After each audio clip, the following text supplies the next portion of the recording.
It's not a euphemism. For each man in his time to take, the duty walks along the beat, and sees the future in the water. All breathing heavy. I haven't needed a book to Sometimes men take matters into their own hands. You want answers? I think I'm entitled. You want answers? I want the truth. You can't handle the truth. As you guys know, it is Drunken Chat, son.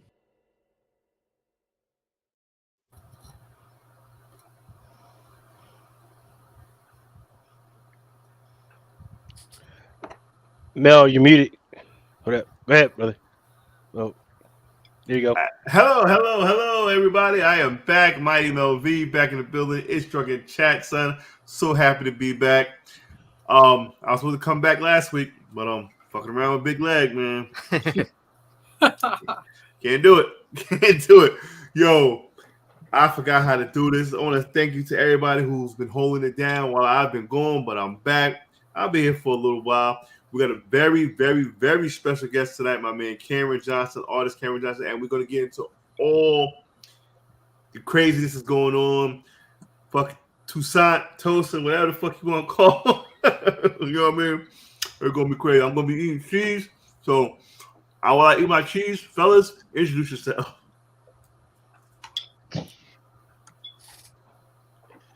Hello, everyone. This is the innovator of perversion, Blind Adam. You can catch me every Tuesday and Wednesday at Awesome Sauce Radio. And it's great to be back in Drunken Chat. And this time I will not be distracted by sick family members. Well, bless your family. Bless your family, Adam. Hope everything's okay. Yeah, everything's getting better now. What's going on, Eric? Not much, just hanging out. Glad to be back at Drunken Chat. I was on Nirvana earlier today, and yeah. And then you can also catch me tomorrow night on Whatnot, and also on Beyond Wednesdays with Modern Comic Mayhem. We gotta do the intro over again because I got a skinny face now. Well, all you have to do is just put yourself on the big screen and do something, whatever you want to, and then I'll edit it in. Let me know when you're ready. All right, we'll do it after. Yeah, do it after the intros, and then I'll just write down the time.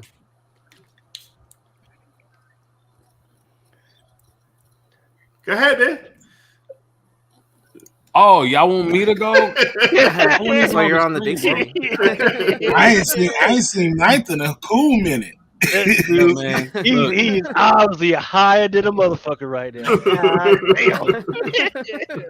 damn. I done had him on the big screen twice right now. He's like, hey, turn around last time. Guys over off to the side somewhere.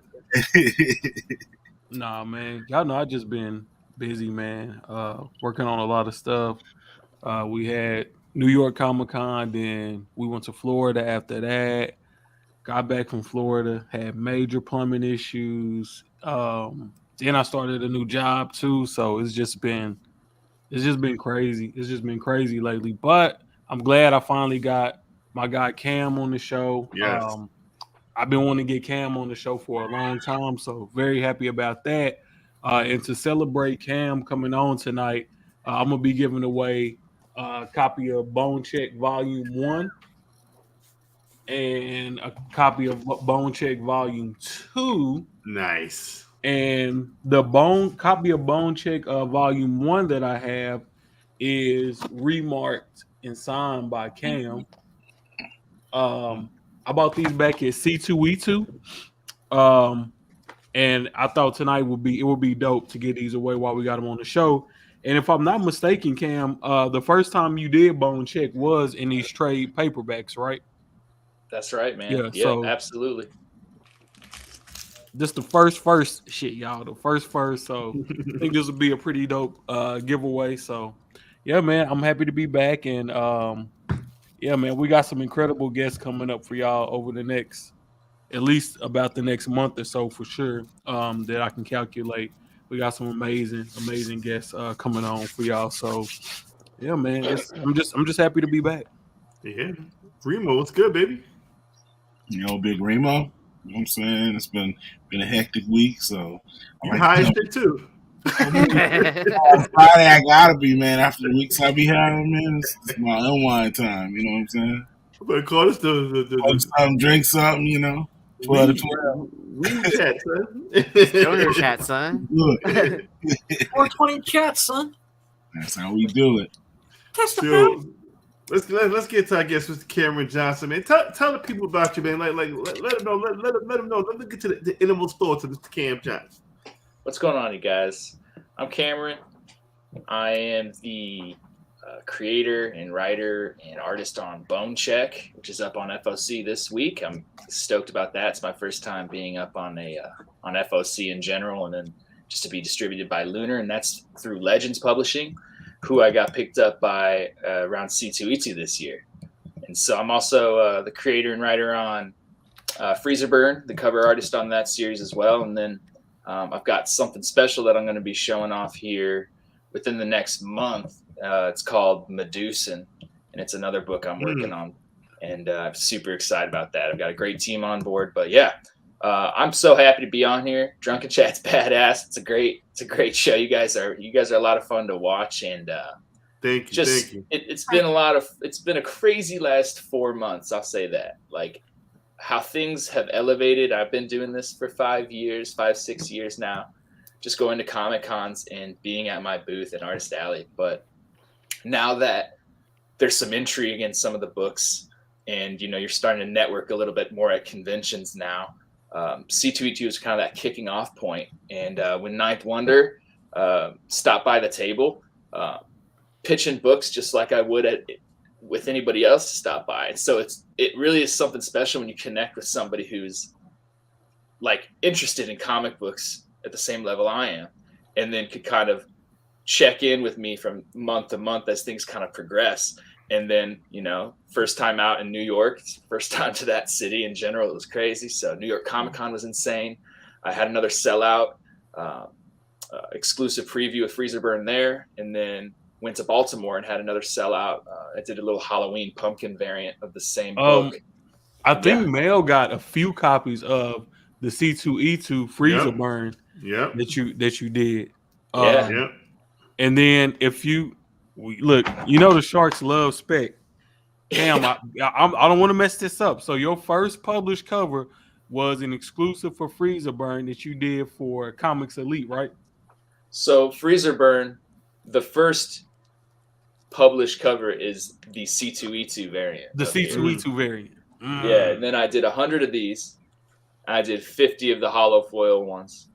And then the next 3 covers after that were partnerships with Comics Elite, who is also essentially the owner of Comics Elite's part owner in Legends Comics, who picked up the book series. So I can give you the rundown on that. And I've got all the books over here to the side, so just tell me if you want me to clarify anything. But yeah, what was your first ever published cover? Was it the Freezer Burn, or what was your first ever published comic cover that you did? Man, back in college, I did like an old book that has like a print run of, I think, 200 copies or something. It's called Thy Neighbor, but that was a long time ago. But you ain't got no more copies of that? There's some sitting around here, but it's kind of that book that I'm gonna sit on for a while until something else just happens. make sure you sit on some and send one of them to me.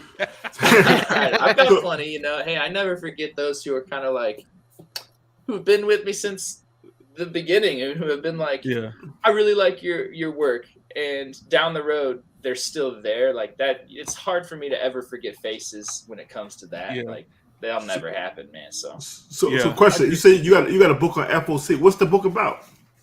Yeah, so that's Bone Check. Okay. Super excited about that. It was badass seeing some of the covers on the spec sheet behind here, waiting for the show to start. And I'm like, oh shit! Like I've been watching for the last few months, and the books up there. So, first of all, I gotta say, it's been a grind, right? Moving these books, and it's a passion, like a project of passion, where it's like I started with 2 full-time jobs, right? I was a security guard at an art gallery, where I had to work my way up to like their senior gallery management. I was doing like gallery prep work. I was trying to get my work into galleries, was doing the grind. I was working into it, but my heart wasn't into it. So I was like, what else is out there? And so I took another job as I think a front desk rep at a Marriott, and then was there for 6 years to work a concierge position. And so I was working these 2 jobs grinding, but while I was working on a comic book panel by panel on pieces of like computer paper, right? So like was just panel by panel. I was known as the clipboard kid. That's what they called me at this hotel. And 2.5 years goes by of me working there, and then finally I'm like, I've got a book made. And I did all the lettering on my own on Bone Check. I did all the writing, all the coloring, all the editing, all the production, cover to cover. The whole graphic novel is entirely like me, labor of love, just finding what I'm interested in, go to my first Comic-Con, meet a few of my favorite artists there, and I just take notes on some of the books they're presenting to me. And I'm like, I can do this, just going to take some time. So yeah, Bone Check's issue number 1 is up on FOC. And so keep in mind that these trades this is issues 1 through 3, and then issues 4 through 6 are in volume 2. But we got some badass covers, and like, it's hard for me not to want to like just chat it up as fast as possible to like get as much out. But these variant covers I'm excited about because they're artists who got me into this. I was able to like present and pitch to the publisher and be like, look, it's been a goal and a dream of mine to get a cover by Ben Temple-Smith. It's been a goal and a dream. I've been following Idon, the art of Idon on Instagram, his work since I was like young. Been following Jimbo Salgado. And these guys are awesome. And I've talked to them a lot. And I think that we could launch a absolute cool issue 1 variant release with ratios with these artists. They're like, hell yeah. Like, that sounds like a plan. And when that happened, I was just like out of my mind, going crazy. Like, it was awesome. So check out the variants on FOC for Bone Check, because I'm just so stoked how they turned out. And yeah, so that's a little bit about Bone Check. And I totally kind of even forgot to tell you guys what it's about. So I'll wait for a minute. Let me make sure. Let me do this. Let me read the little preview on the back. I already read the book. I won't spoil it for y'all. I read volume 1 and 2. But I took good care of them, guys. They still in great near mint shape.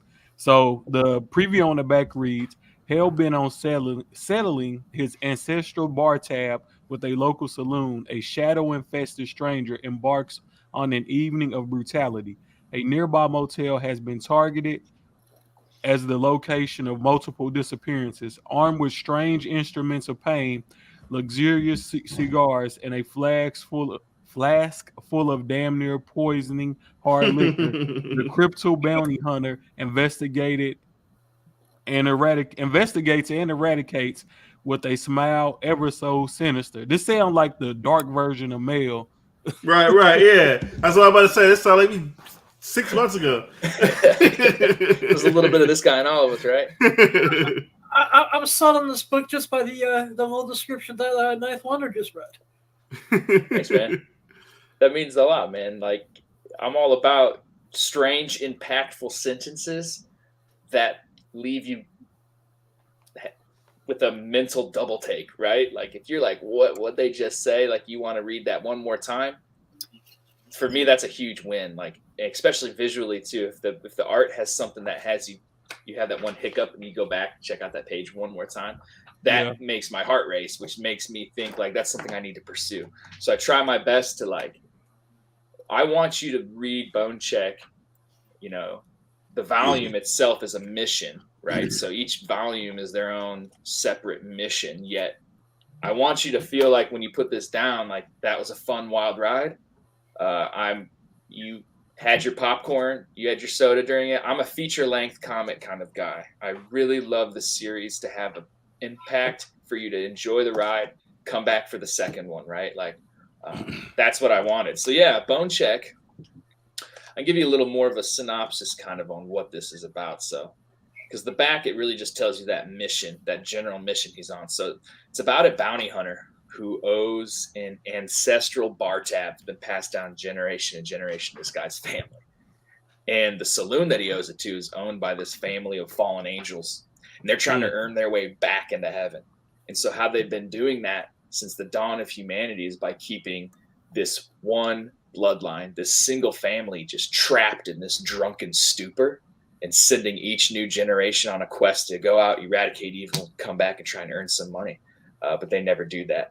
They end up tricking each generation, whether it's out of their cave, tavern, saloon, or bar, into going and spending everything they earn right back at the drinking establishment. I'm gonna take you to court. This is my story. Yeah, man, this is it. This is the Mel story, dude. It doesn't even have a name, but maybe it could be Mel, man. We'll see what happens down the road, right? Throw me in the book. Hey, no, you got to make it a dinosaur. A magical dinosaur. Yeah, I don't like dinosaurs.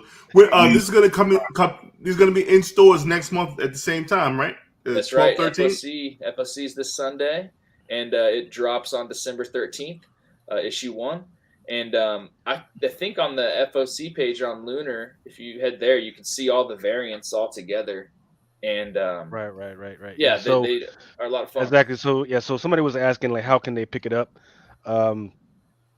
So I think they can either pick it up on your site somewhere, or and that's for the other variants, right? That's for the very exclusive variants of what's like, is it 100s or something like that.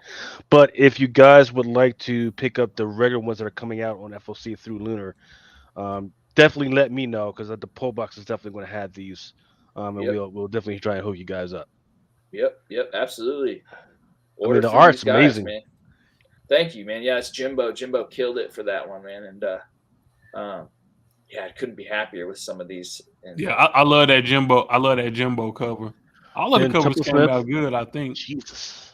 What's that purple one down there? Look, 1 in 25 by Dan Canafo. Yeah, man, Canafo. That's my buddy Idon. He just does crazy work. He's been doing a lot of stuff with Power Rangers lately.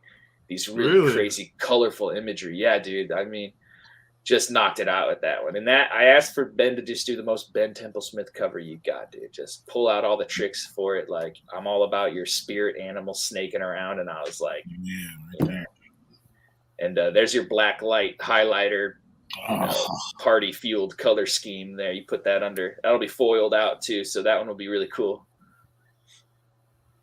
Damn. And then we start moving into like issue 2. I started submitting some of my covers earlier on too. So it's been fun to like send them, as many covers as I can finish, because they're not really stopping me at this point. Who did this cover? So I did that one too. I do a lot of photo manipulation work too. Okay. That kind of look like a Boss Logic or a Raza cover. Yeah, man. Raza, the thing is like, as I've been doing these Comic Cons, I'm able to kind of like, hey, here's the tech that I have. What programs can you recommend? I've got a Procreate iPad. I've got my Photoshop on my Mac. And I learned everything through illustration, through Photoshop classes anyways, throughout college and throughout high school too. So it's like, I like to draw and then put that into Photoshop and start manipulating with some of the effects a little bit. Now, let me ask you a question, because this was just a conversation that was had on the Hot 10. Are there going to be any stores besides Comics Elite doing any store exclusives for your books? Oh yeah. I just got sent over the paperwork for like any stores who want to do variants, and it's all the information's here. But it is kind of a draft. I don't know if the publisher wants me to reveal any of the requirements for variants, but yes, store variants are a go 100%, and they're ready. Legends, the publishing company, it was put together fast. It's by a group who know what they're doing, though. They also own Merc Publishing too, which is already Lunar distributed and doing store variants. But the answer to that is yes. It's just they're gonna have to announce that on their own. Hey, so are you gonna put a limit on how many stores you let do an exclusive? Because think of like Ninja Funk.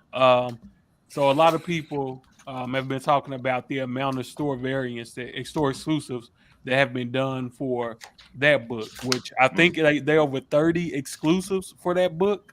Yeah. Like, is that something that you want, or do you want to kind of keep it Yeah, reined in a little bit? I And can I'll give you the best answer that I know, and it's never none of my answers are in offense because, to be quite frank, like I don't care really about. Obviously, money is the reason why I'm able to do my artwork. I was able to quit those 2 jobs I was talking to you guys about earlier because of how crazy things have been, right? Like I jumped in, fully invested into this. Now, do I want to focus on having a shitload of variants that it's out of control and I'm just collecting that quick money? I don't think that's smart. I think I've set myself up for something here. I've got plenty of independently created titles, and I'm a huge fan of like Todd McFarlane. I'm a huge fan of his hustle and his grind. I think he's a business freak, right? Like I love that. And I mean, I've kind of watched his path, and I take advice from some of my favorite artists who are doing great work. So am I going to shy away from store variants? No, because that's how I think I get myself more known and promoted. However, am I going to like focus purely on just the business aspect of having like 60 variant covers like Last Ronin or something like that? I don't know. I don't think I have enough spec on the book to even have that yet. But I mean, no, I kind of want to meet somewhere in the middle, to be honest. I feel like it's a smart business decision. However, I'm a collector myself. And do I want there to be an uncontrollable amount of ratio variants, an uncontrollable amount of store exclusives to the point where a collector, I don't want to piss off people who I would potentially be. That would be me on the other end. I'm not going to make something so unobtainable as far as like variants go. So hopefully that's like an answer. I don't know if it's a good one or not, but no, I think you speaking some of the language that the Sharks Sharks love. Man, so Bone Check. So this is gonna be a three-part series, correct? Do you have any plans for an ongoing series, like release monthly? Have you ever thought about stepping into that arena? yeah, I mean, so essentially issues 1 through 6 are done. That's ready to go. So we all know how sales goes, though, right? Like we're gonna pitch this as volume 1, and by the time issue 3 is done, this first volume comes to a close. But there's a second one that's ready to be thrown into the ring. I created these all preliminarily writing 3 volumes, so I've already got written and in the tank another 3 issues beyond what's already done. So that's 9 issues. And I've also got 3 one-shots that tell another story of another generation, whether it be like medieval times or like feudal Japan or like the roaring 1920s or something crazy. But it's one-shots that will be compiled into another single volume that's going to be called Bone Check Recollections, where the general character of these 2 stories. So basically, I should tell you this. The volumes themselves follow the same bounty hunter generation, yet the one shots are going to be like where he comes into the saloon and he's like, what's the story about that giant, baseball bat covered in, nails and human hair? And like, he's going to be like, oh, that's your old great grandpappy, uncle, grandpa, whoever who, did this. And then it's going to flash back to a one-shot issue. And it's going to be a lot of fun because I can kind of do whatever I want. That's the beauty of this thing is I can pull it in, so rein it back. It's more, so. yeah. So it's gonna be more like an anthology series, basically. Like it's Yeah, kind of like True Detective on HBO. Like you can watch one season without watching another, like because it's bouncing around different time periods, different concepts. So it is, and I want people to know that like I'm a gamer and a movie watcher though still at heart, and you are much better off playing the first video game or first issue, reading the first book, going on and enjoying the series because this book is filled with lore, like filled with it. There's newspaper articles, there's advertisements on the bottles, right? Like that's his power up.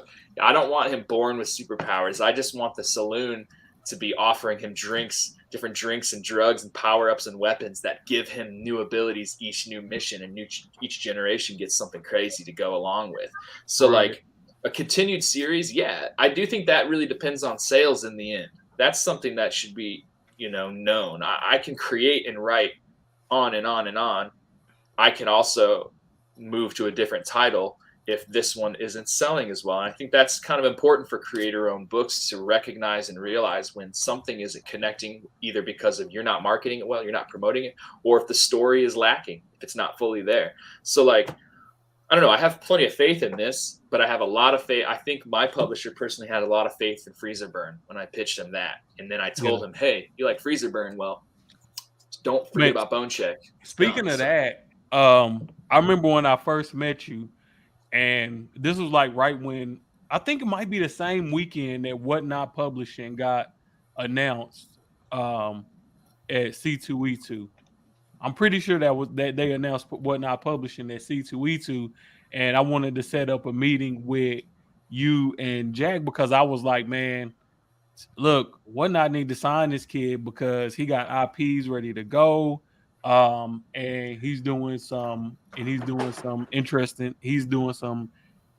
stuff. And like right after that, you ended up getting signed, picked up by Legends, publishing or whatever. And I personally, I think you're gonna take it further. I just know in this generation of comics, it's really more about who's recommending your book, things of that nature.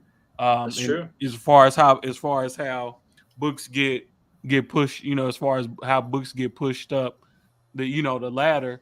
And the thing that I would say is, even if Bone Check doesn't sell a bunch of copies, pre FOC,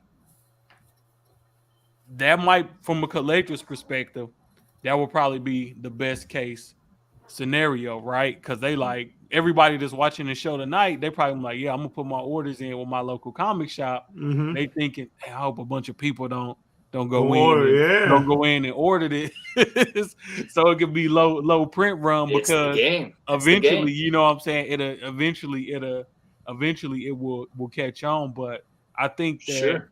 I think that even outside of Bone Shack, I think Freezer Burn is just as good. But I feel like eventually you will catch on organically, and all the people that didn't give you a shot or didn't take you serious in the beginning, they'll come back and regret that on the back end, because it's not a lot of people out there who can write a comic book, do the cover for it, and do the interiors for it, and do it at a shop it quality around level.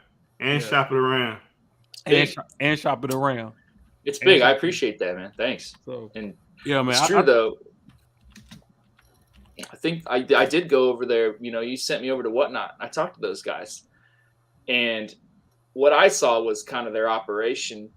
I think they are probably getting better now at their convention presence, but I mean, those were the guys who were running the show, and it was a hard time to get a word in. Those guys are making a lot of money right now off of speculators and people who are out there making the work for them, right? Like, think about it. We collectors are now having the ability to go to shows and speculate on their passion and then go home and make money. Like, that's huge, man. That's not how things were like a short time ago, right? Like, that was more left to larger entities and people who were like really investing money into these things, these conventions. But now with Whatnot, it exploded. And so I went over there and I was like, hey, I've got these titles, but it was during the middle of a show. It's hard to really present. And that's the thing. And I was like, hey, hit me up if you guys actually want to sit down and have a meeting. I think, I've been doing this for X amount of time. I'm obviously just another person in the world who has something that they say they can provide. But I've also done a lot of business with the folks over at Legends, to the point where I quit my jobs, like I said, and it was before Whatnot was here. So like, I respect who I'm signing with, plain and simple now. Like, I've learned from signing on somebody who's in it for something quicker. And I'm not saying Whatnot has that, because to be honest with you guys, I'm developing relationships as we speak with everybody from Whatnot. Now, in fact, I'm a huge fan of their product and what they have, and I'd love to work on a book with Whatnot Publishing.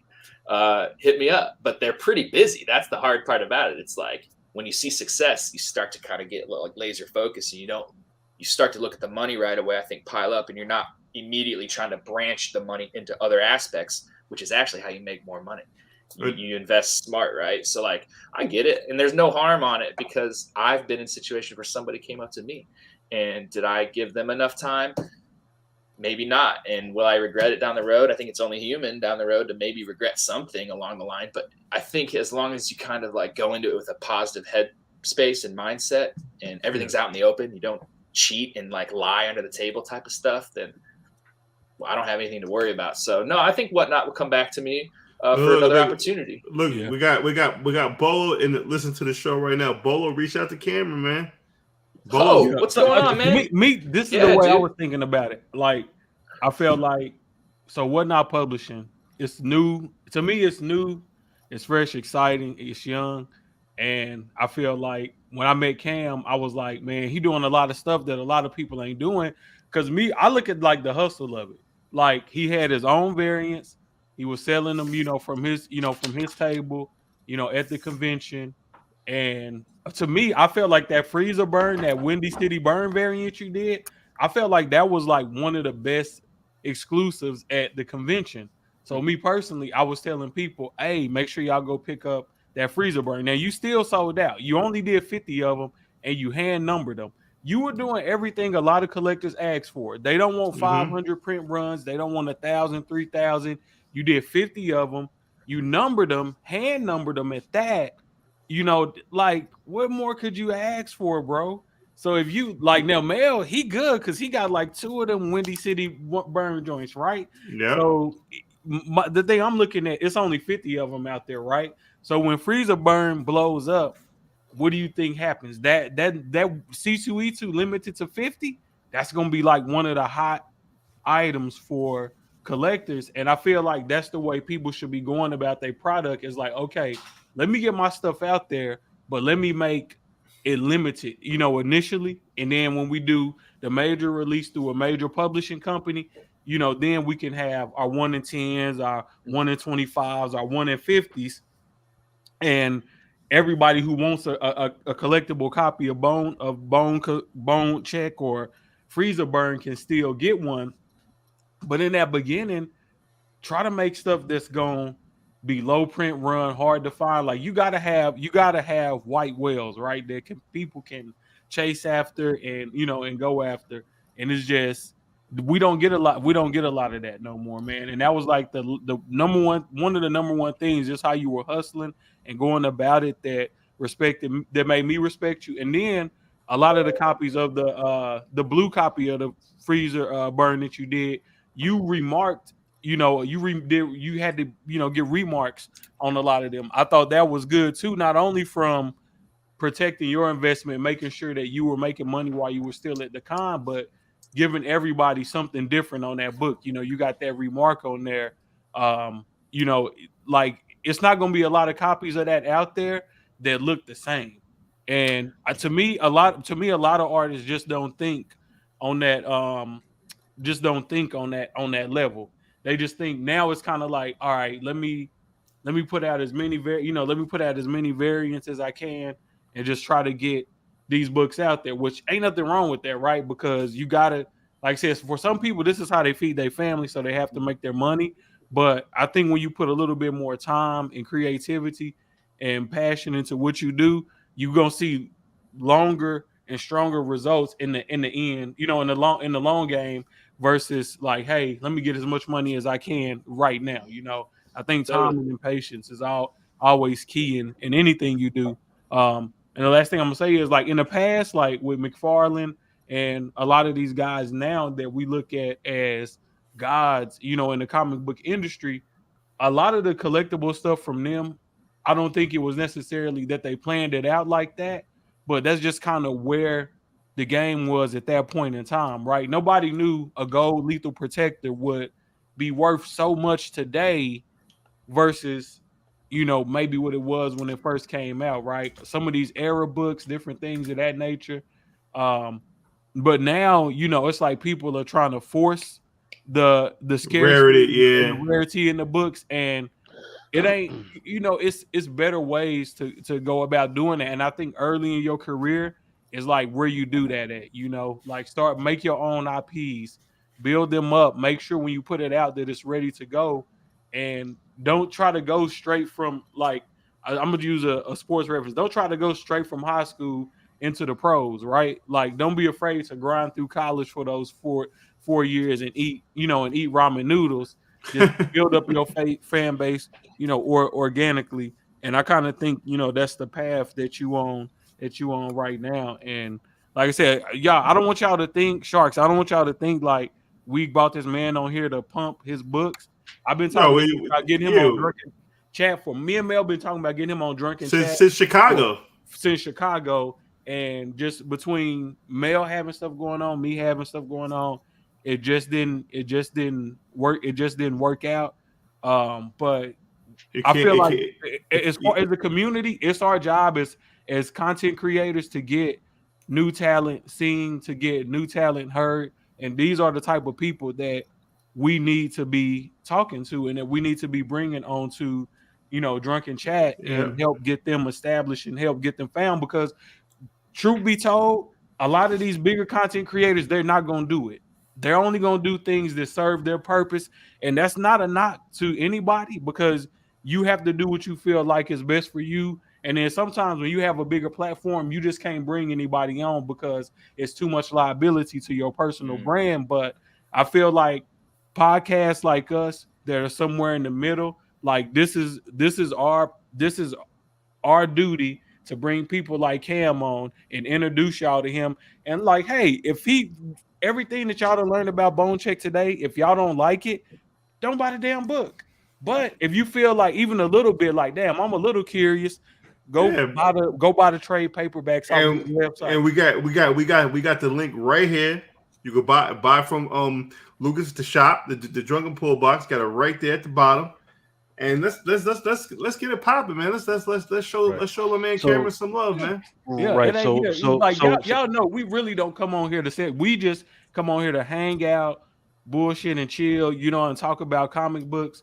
But I do feel like to a certain extent, the thing that I like to say is water the land that you eat from. You growing your crops on this land. You need to water that land. You need to take care of it, right? So a lot of y'all watching, a lot of us on the show, we buy, sell, trade comic books. Like, give a new artist a shot. Give a new writer a shot. Like, go out there and find somebody new and buy they shit, man. Buy they shit. I did it. I do it all. I do it all the time. Every convention I go to, I try to find at least one new artist that has an original IP, and I buy a bunch of they shit. Support. Lucas, what you was about to say? No, so Cameron, looks like the cover price on Bone Check #1 is $4.99. Right? That's right. If you get it, if the listeners right now get it within the next 24 hours, through the link that we're pushing out right now, they can get it for $3. There it is. 24 hours. Testify. There it is. So, this is what Drunken Chat. That's like how my man Ninth Window was saying. We here for y'all, man. We here for the up and coming artists, because we are known for finding talent. Like my man Yeezy right here. We picked him out of bunch. He's one of the biggest. I don't want to call you an influencer because I don't like that word, but you're one of the biggest podcasters out right now. One of content creator. How about that? Exactly. One of the biggest content creators out right now. We find him he was just listening to us, like, yo, come on the show. So we like to like my man Nice said, we like to water the land we on, you know what I mean? And Cameron, we got to move on. We got a lot of shit to get into, man. But I hope you can stick around, and we're gonna bug out and have a good time. You know what we about. You know how we get down. Lucas, I'm all about it. Yeah. Well, I have one real quick question. Y'all still water on land? Like, I grow hydroponically. I don't know what you're. No. You gotta water with outdoors. No, you gotta water with Gatorade, because that's what plants crave. Yeah. It's Gatorade. Eh? It's got electrolytes. You got electrolytes. So big. I don't know, Lucas. You want to start with the stock market, because you gave me a solid tip. Only bought 2 shares. But was it good? But it was good. It was a good 2 shares. So we're gonna get into that. Whatever you want to get into, Lucas. Let me know how you want to parlay it, baby. Yeah, I mean, I think I really thank Cameron for coming on, man. Because I was look, even though I'm in the lunar freaking thing, I was not tracking that title at all, right? Right. Um, because what happens is I pull a lot of the titles that I'm put on my website through Diamond, right? They just have a whole list of stuff. I pull that, and then I got to pull the DC stuff. You got to go deep into the system. So little indies like that, even though they're right out there, I wasn't even freaking tracking it. So thank you for coming on and freaking explaining it. Now I got it on the site and get to push that stuff, man. Um, Well, I and appreciate it. hopefully, the rest of y'all can help me get to those 125s, those 150s, 100s, because I definitely want them joints. Um, I want that 1-100. that 1-100, yeah, man, freaking, yeah. If anybody needs that 1-100, freaking definitely let me know, and we'll get that set as well. Hold on, I'm trying to get to back to the right dashboard. Noah Brooke just got one. Nice. All right. Lord of Brooklyn, we've been through this already, man. I tell you, I was gonna take a couple of weeks off, man. I'm back, baby. I'm back. You see, hockey been real present in the chat, man. Yeah, Hockey's been back in full effect. Yeah, Big man. Leg woke him up and it's like, "Hey, get back to work." hockey still wants his. Yeah, He he's wants even his. visiting our shows. He wants his giveaway win. Hockey in the building. Hockey's even visiting Awesome Sauce Radio lately. Shout out and love to the families of the artists and Yeah. people of the comic book industry that just passed away within the past week, man. Between McRoy, Stephen Gill, just less titans in the industry. Pacheco, was Carlos Pacheco. Just another one. I just heard about Gallagher just a couple of hours ago. But he wasn't part of the comic book industry. Yeah, he wasn't part of the comic book industry, but the dude that used to Who, the smash watermelon watermelons. guy? Yeah, Yes, the guy who used to touch the watermelons with the hammer. He died? Yeah, Yeah. passed away. What? Gallagher? Yeah, so it's just been a How old was he? crazy. He was like 80-some years old? I don't know, but I know he was like 40s back when he was like famous, man. Nah. Gallagher? Nah, he was. Yeah, he was also. I mean, that was like years ago. So no, just for him to. Making me He feel had to be like yeah. 30s, 80s. 30 years ago. Hey, Gallagher? Like Gallagher used to do all the HBO specials, remember? Yeah, he was 76. Oh. Holy shit. Wow, Gallagher, it's bro. crazy. Yeah, it's crazy, man. What did y'all think about this rumor? Well, it's not necessarily a rumor. What is true is that James Gunn on this social media site called Mastodon, he posted this photo of the big Cesarian Lobo, right? And then the dude that plays Aquaman, I forget what the dude's name is. Jason Momoa. People have been asking about it. He says a little bit, but nothing concrete on what we can expect. What did you guys think? Do we want Yes Mr. Momoa to play Lobo? Yes. He's already Aquaman. I don't give a fuck. Kill Aquaman. Hey, but wasn't the dude that played Thanos? Yes, he was Thanos and Cable. And Cable, yes. He was Cable too. Fuck that. Get Momoa. Momoa was born. I said this a while ago. I said Momoa gotta be Lobo. He's perfect for Lobo. Nobody else. Lobo will bust. Get Momoa to play Lobo. Fuck Aquaman. Aquaman fucking drown. Fuck him. Get Momoa. I don't know. For me, it would. What's up with that? It would be the guy that plays Wolverine. Who? Hugh Jackman? Yeah. As I just Lobo? want to be able to see Black Manta. I know that should be hard. No. Hugh Jackman is Lobo? No. Hugh Momoa. Jackman's not buff enough. It sounds like we need to do a Mel cast on this. We just did it. Fucking Momoa. Okay, but don't forget. He's got extended part of his family members, right? What about his daughter? Crush? Yeah. Haley Bobby Brown. Aubrey Plaza. From Stranger Things. Oh. I'm just throwing names out there. And I mentioned you, Lucas, on the Hot 10 today because you spoke to Palmer. What's his name? Palminati. Palminati. Palminati. He confirmed, and we spoke about this. He confirmed this was what last year, Baltimore. About what? About who's his mother? Who's his baby Yeah, mother? about Harley Quinn being Crush's Oh. mom and shit. Yeah, Yeah, right. confirmed. You confirmed it. Okay. Yeah, No, yeah, yeah. this remember what you told me. Right. That's what. Yeah, exactly. So I forget what forum we were in, and it was like a whole bunch of us, and it was like the people that run the New York Comic Cons, and I was like, I asked him right there in front of everybody. He was like, yeah. He was like, yeah, that's the thing. So Yeah. So that's what Who- it was. It all happened in the Harley's Little Black Book. if we do see Lobo on the big screen, I don't think we'll see his daughter anything. We'll be fucking 74 years old by the time we get his daughter. But you know, it'll be great. But Momoa, for sure, 100%. Please let this happen. Lucas Films, the Star Wars studio, is partnering up with Studio Ghibli. That was the one that did the Visions joint that people love so much. Now that it's turned into a comic, and they put out a short with little baby Yoda, or they're going to put one out, and then there's indications that they're going to do more stuff. So this could be interesting. Like, And animated Baby Yoda. Animated Baby Yoda, more animated anime type stuff. So this is going to be interesting that Star Wars is going that route.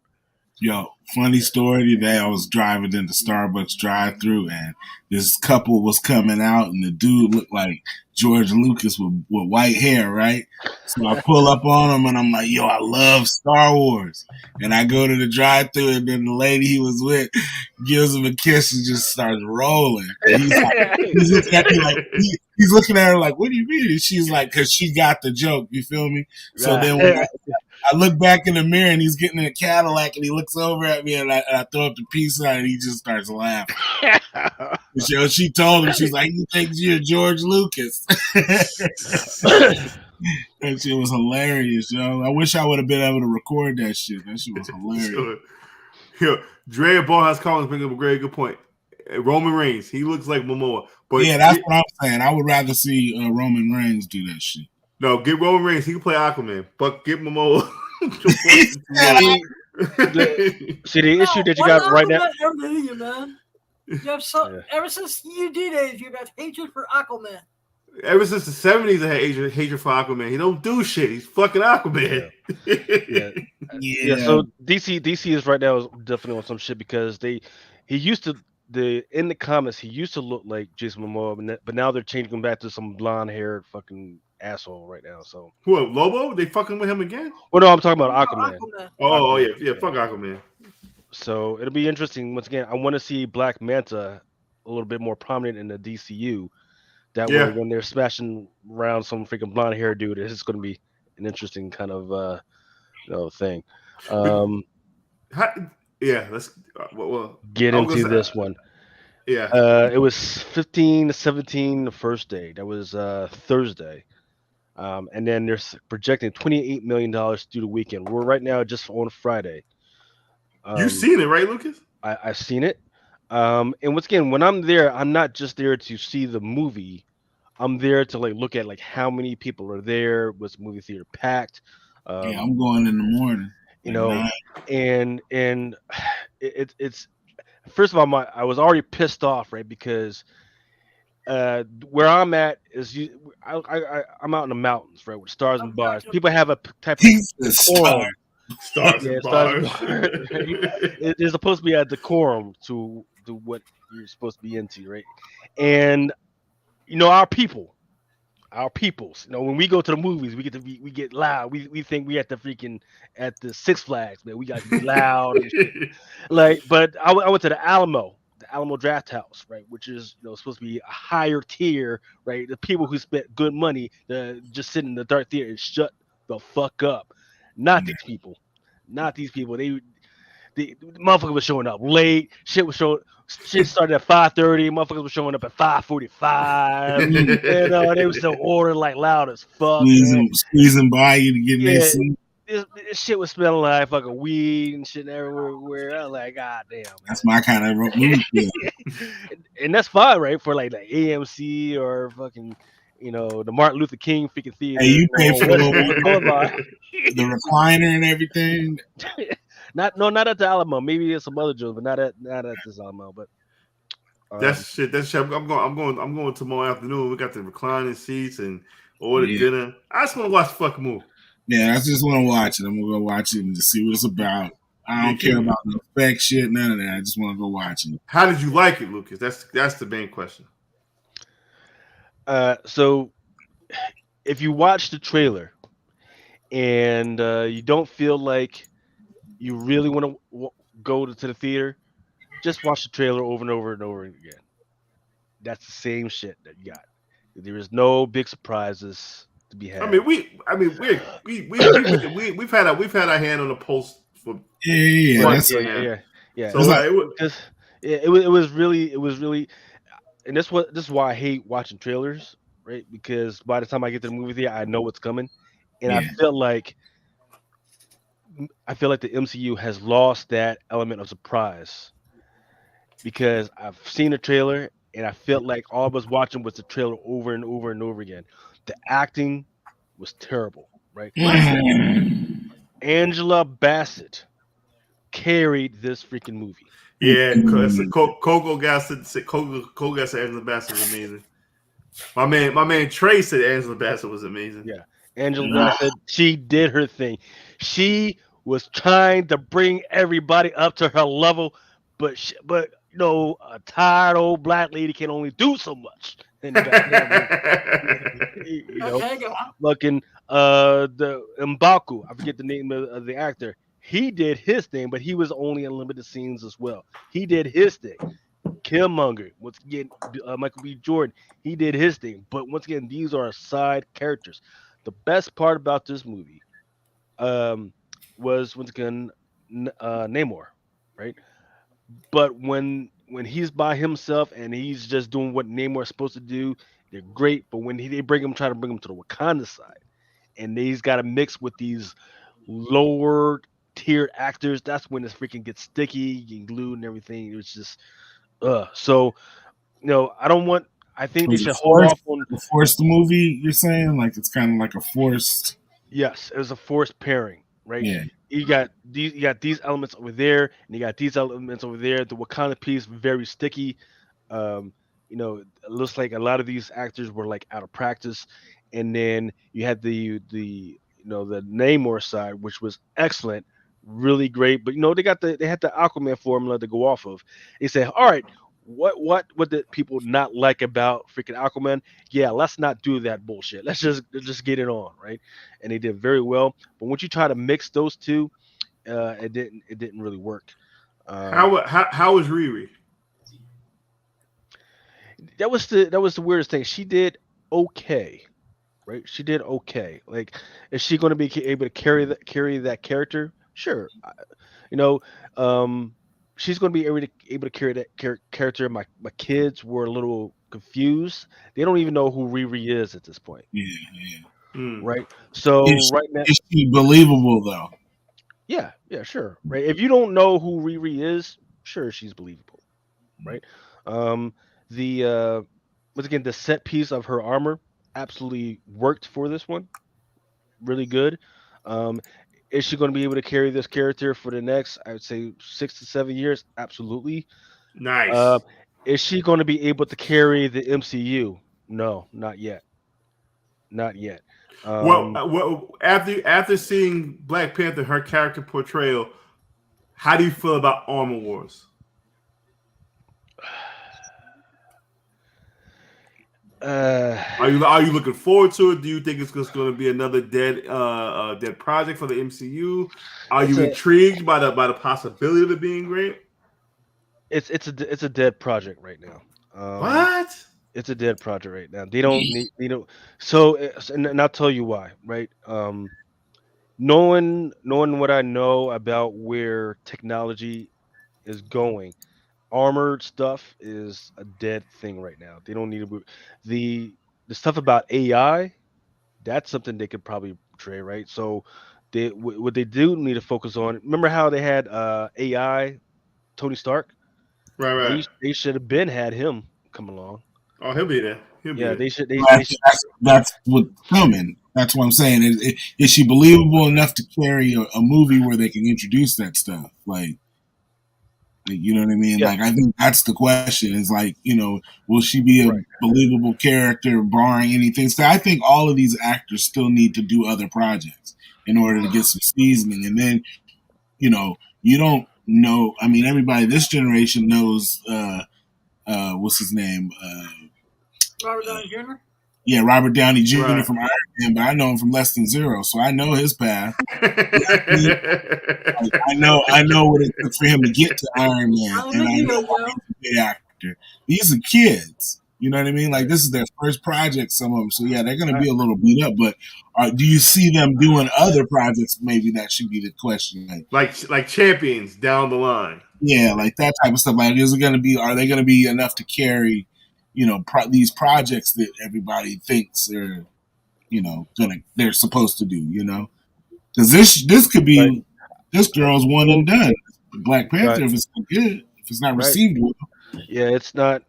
It's not. No, Riri, she's going to be good enough. She. So you remember what was the name of that black character that just had a DC show that they already canceled already? Naomi. Naomi, Um, right? Sh This actress was the actress that they should have used for Naomi. Mm.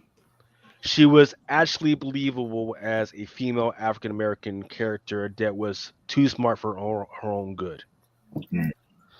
So I will say that. So Naomi she Judge, yeah, Naomi show just sucked. right, yeah, she was this actress was actually believable, but I think it was once again once she started mixing with the other characters, I think that's when it started to slow down. So I think what's maybe the issue is the Shuri character. Maybe that's the issue because Lupita Nyong'o, right? She They killed it. she killed it. Like she had her own scenes where it was just her trying to carry the scene by herself, right? And doing just making moves, and she killed it. She did her thing, right? But once again, I think and I'm just going off of my realization off right now. I think once they brought the Shuri character in there with the actress, stuff just slowed down. Mm. Um, the That's whole how it thing was of though in the original one. Though it was kind of like they were slower scenes. Like it was more them acting like brother and sister. Like you know what I mean. It wasn't right, like it was in but strong right, but talk. You know what I mean? right, Like right, but back then, her whole thing was she was this cute character. She had this personality, this great personality, that she was smart, the smartest person in the world, in the room, and she just livened up the scenes with this comedy. right, And I'm gonna say that's it because I don't want to spoil any of the rest of the movie. All I'm gonna say is um, everything else was great. The music was great. The cinematography was too dark at some of the scenes. The acting was the mixture and the chemistry of the characters was what was thrown off, and the main actress Shuri, was what threw everything off and slowed everything down. Mm. Um, it's the memorial scenes of Black Panther, T'Challa, of Chadwick Boseman. Great. We only need one of those. We don't need no. Okay. We But now don't need 30. you, No, no, you because spoil. again, Now you I will. spoil it. We don't need 3 hours of this shit, Hey, right? now you spoil. You know. So, Askia Jones says, "I think Lucas was watching another movie." Did I'm not saying anything about anything being better than anything. I will compare her acting in the first movie to the second movie, and I will say that the way they used her in the first movie was better than the way they tried to use her in the second one. And if that's the way that they intend on using her, in the MCU going forward, they might as well just get rid of her. Let's just move on. Let's do something else.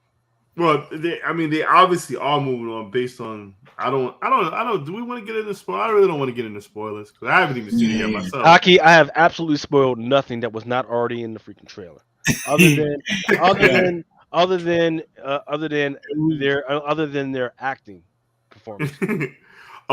GT comic. This I see this question before. I don't know what the living the line is, but the abolition of man. I've been picking up copies.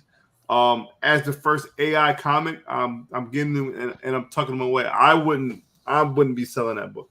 Not me. Living the Line is the publisher. That's the publisher. Okay. Yeah, Yeah, we had Sean on Saturday Night's Modern Comic Mayhem, who is the publisher, and he was excellent interview. And Nice. hearing about how they came up with the idea for that book, and all I can say is go check out the clip. I clipped it so you guys don't have to watch the whole show. You can go look it up. It's very interesting to hear what he says about it, and it's freaking fascinating to hear him talk about their feelings on AI art, and especially how AI art works when you take it and put it on print form, how it will never be the same if you input that same sentence into AI art a minute later, yet alone 3 days later. You know what I mean? It's like a snapshot of that time period in its own way. It's very interesting. That's crazy. So GTK, check out Modern Comics Mayhem on McClay Beyond Wednesday channel for more insight into the abolition of man. Am I saying that right? Yeah, Abolition of Man. They're going to be doing 6 issues. I think it's in Diamond through February. And again, that's a book that me personally I'm holding on to. I only got 2 copies. I didn't even get a copy, man. I think it's super low print run. And if you're lucky enough to get one of those 10 that are they did variants instead of doing variant covers, they did invariant interior art, right? Really? So the only way is if you open it up and it says in there how you lucky enough to receive one of the rare variant interior arts because of how the AI art works. They, if you do it a day later, anything you input, it's going to be a little bit different because it picks off things from the internet. And it's fascinating. I've never heard of anybody doing variant interior art on a book. The reason why I'm holding on to the book is because I think it's a unique idea. This is the first AI comic. That's why I'm going to keep it. I'm not going to sell it. It's unique. It's a unique concept in a time where nothing is new under the sun. This is actually new under the sun. Yep. That's why I'm keeping it.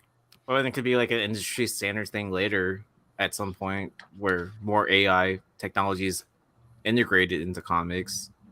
I hope not, but I mean, it could happen. We don't know. Yeah, there are a lot of AI companies being sued based on how the learning models work. That's crazy. There you go.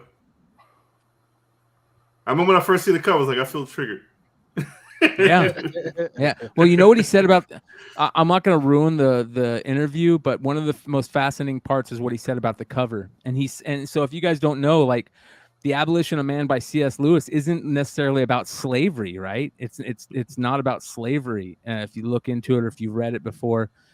But when they put The Abolition of Man in that title into Midjourney, that's what came up, because when you type in abolition on the internet, you get mostly stuff about slavery, right? So that's definitely got a slavery feel, right? You got a naked man in front and a bunch of like white men in suits, like kind of glaring and looking at him, like checking out his body and stuff to see if and it feels that's exactly what it is. There's no doubt about it. It's fascinating, man. I can't wait to get Carson on at some point to talk about his thoughts on it and everything, because it's very.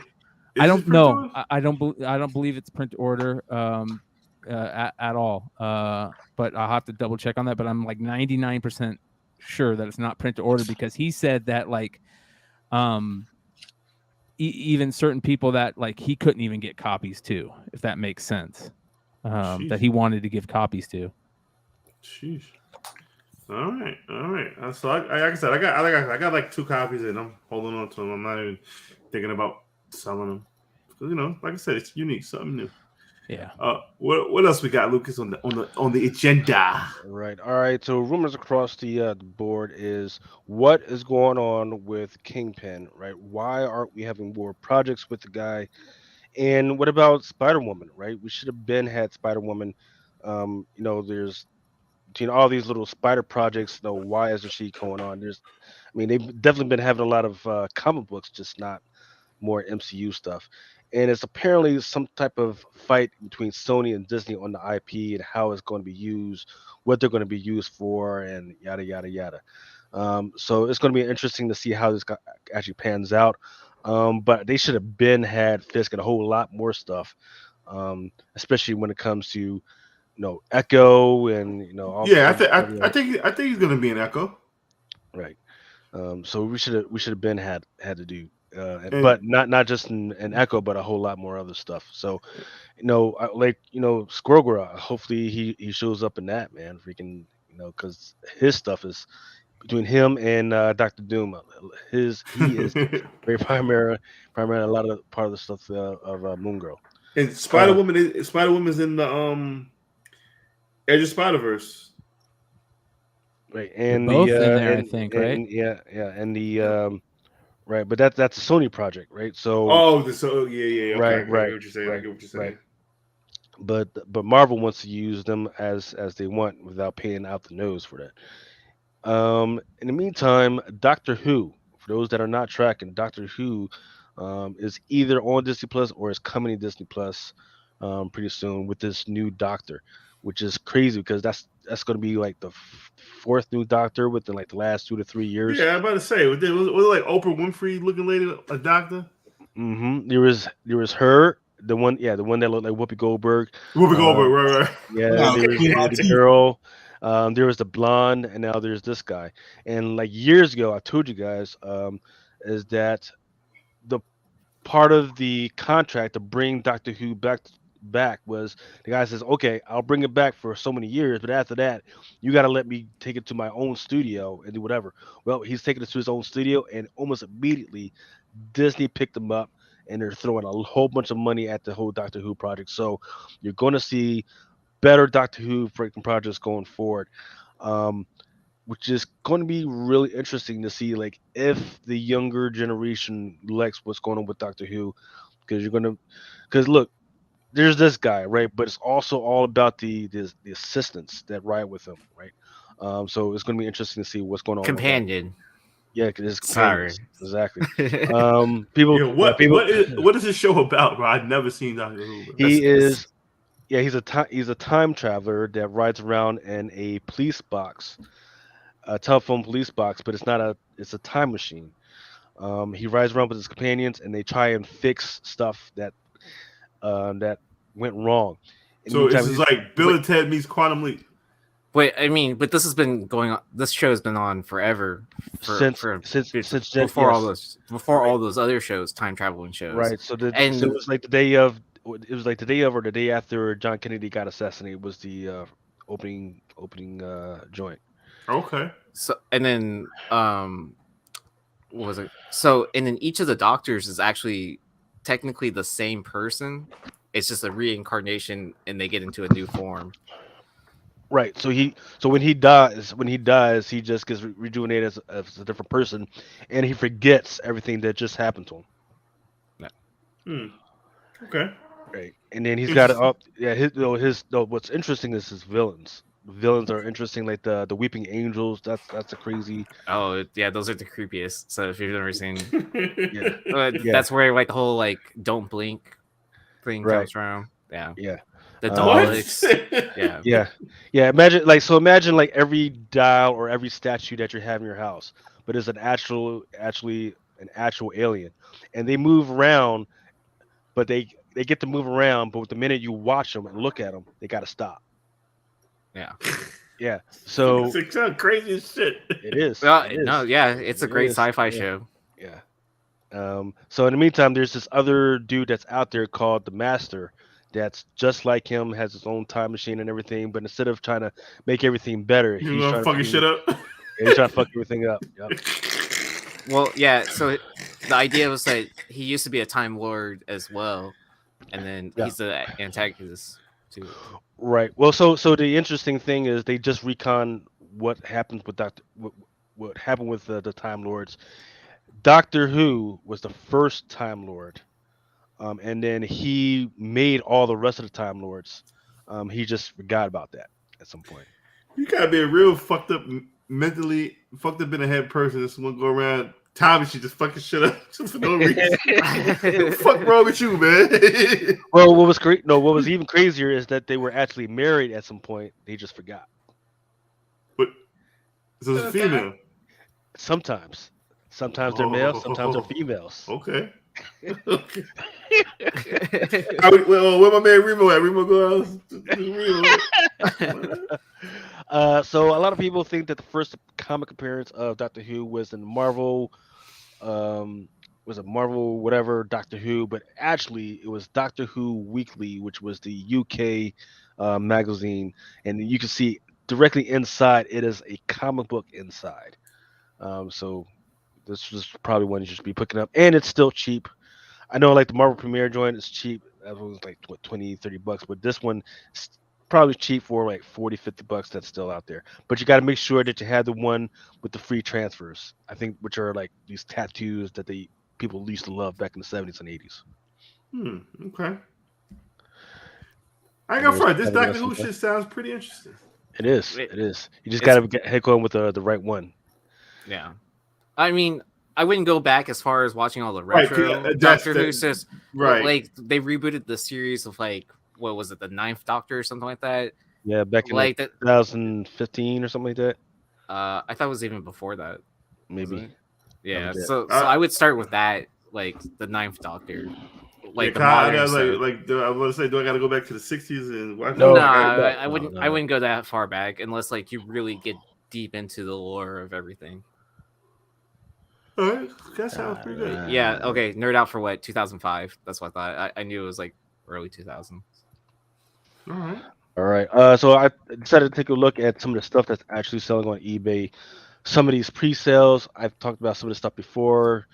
The Amazing Spider-Man number 17, the Disney 100s, Batman 130, which should be out now or coming out now. The Vampirella Year One number 6, I finally got an answer on why that was actually selling. Is because Vampirella is pregnant right now with Dracula's baby. When this comes out, she will actually have the child, so that's going to be the first appearance of that child. What? Yep. More baby spec? Take it off. Spec it up fucking. Spec it up titties. Spec it up fucking. It's what we do on fucking chat. That Batman Spawn number 1 is once again still doing well. For the pull box, the one that people are actually going for is that glow in the dark joint. What is it like? You 700. still get the glow in the dark from the pull box? You can. We gotta be careful because right now, inside Lunar, it's getting kind of dicey. So I'm not gonna be able to promise that it's going to be available because they're saying, well, everything is going to be back ordered from the publisher. So I think the ones I have ordered already are good, but everything else after that, I was like, I'm not going to be 100% positive that I'm going to be able to get that stuff. Oh, those. Should I have you put it on my invoice, or I'm sorry, say again. should I have you put that on my invoice with the other books, or? Well, I'm not going to put any invoices out for any more Batman Spawn stuff. Well, when it comes to the glow in the dark, some of the other stuff, yeah, but not that one. All right, so you got my one per store specs, right? Yes, I got that. So yeah, next shipping, I'll send that one out. Here we go. So this is what it looked like last week for Drunken Wall Street, all red. Now it's looking green. What was interesting? Yeah, what was interesting was that at the beginning of the week it was like around $89-$90 for Disney. Disney, yes. This week when I sent Mel a message, I was like, "Hey man, I really like it at 80." Boom, it dropped down to like 83, 86, really steady, and then it went back up to $95 by Friday. I wish I would have got more. I should have got more, but I'm still waiting for this stupid ass AMC shit to squeeze, which will never fucking happen. So Now, Dude, you've been waiting for that for like 3 years. yeah, now. I'm not at this point. I'm just playing myself. So right. So be careful. Don't worry. You will. I promise you. You will have another chance to get Disney at 80 before the end of the year. You're going to have another chance to get it at 80 before the end of the year. Um, it's this because the liquidation is real. the liquidation is real. So the second question, right after I sent Mel that message, he sent me another message. He said, "Hey, what do you think about Meta? What do Amazon. in Amazon?" I said, "Well, I don't like those only because they're making really good decisions, and those decisions are, and I hate to say it, are layoffs. Right? They're spending more money on human resources than they actually need."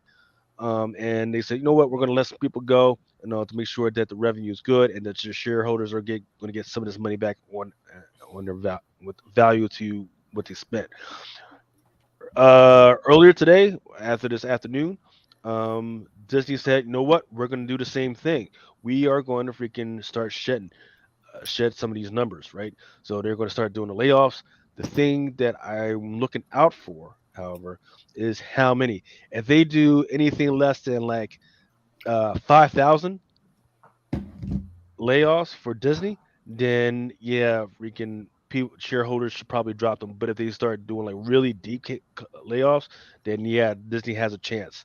Because they spend a lot of money on advertisements, they spend a lot of money trying to get subscribers in, trying to repair the relationship with the people on Disney Pass and all the other stuff. They need a quick cash infusion, and that's the way they got to do it is do the layouts because I don't see more people grabbing on to grabbing on to Disney right now. What movies they had Black Panther right now, which is okay. They needed to do at least 300 million within the next 2 to 3 weeks. That's not going to be enough. Um, and I don't see any other big movies like when is Avatar coming out? They Is that with Disney? Yeah. yeah I yeah saw the trailer the other yeah day. yeah, and that was $1 billion movie. Even with that, Is it animation or is it just like the old one, like both? it's going to be like the old one. Okay. It took them like 10 years just to put it together. Yeah. Um, Oh yeah, Mel. I even forgot to mention to you the thing on Meta is that they did lay off a lot of their engineers to the people that are developing whatever. So that's probably not a good thing.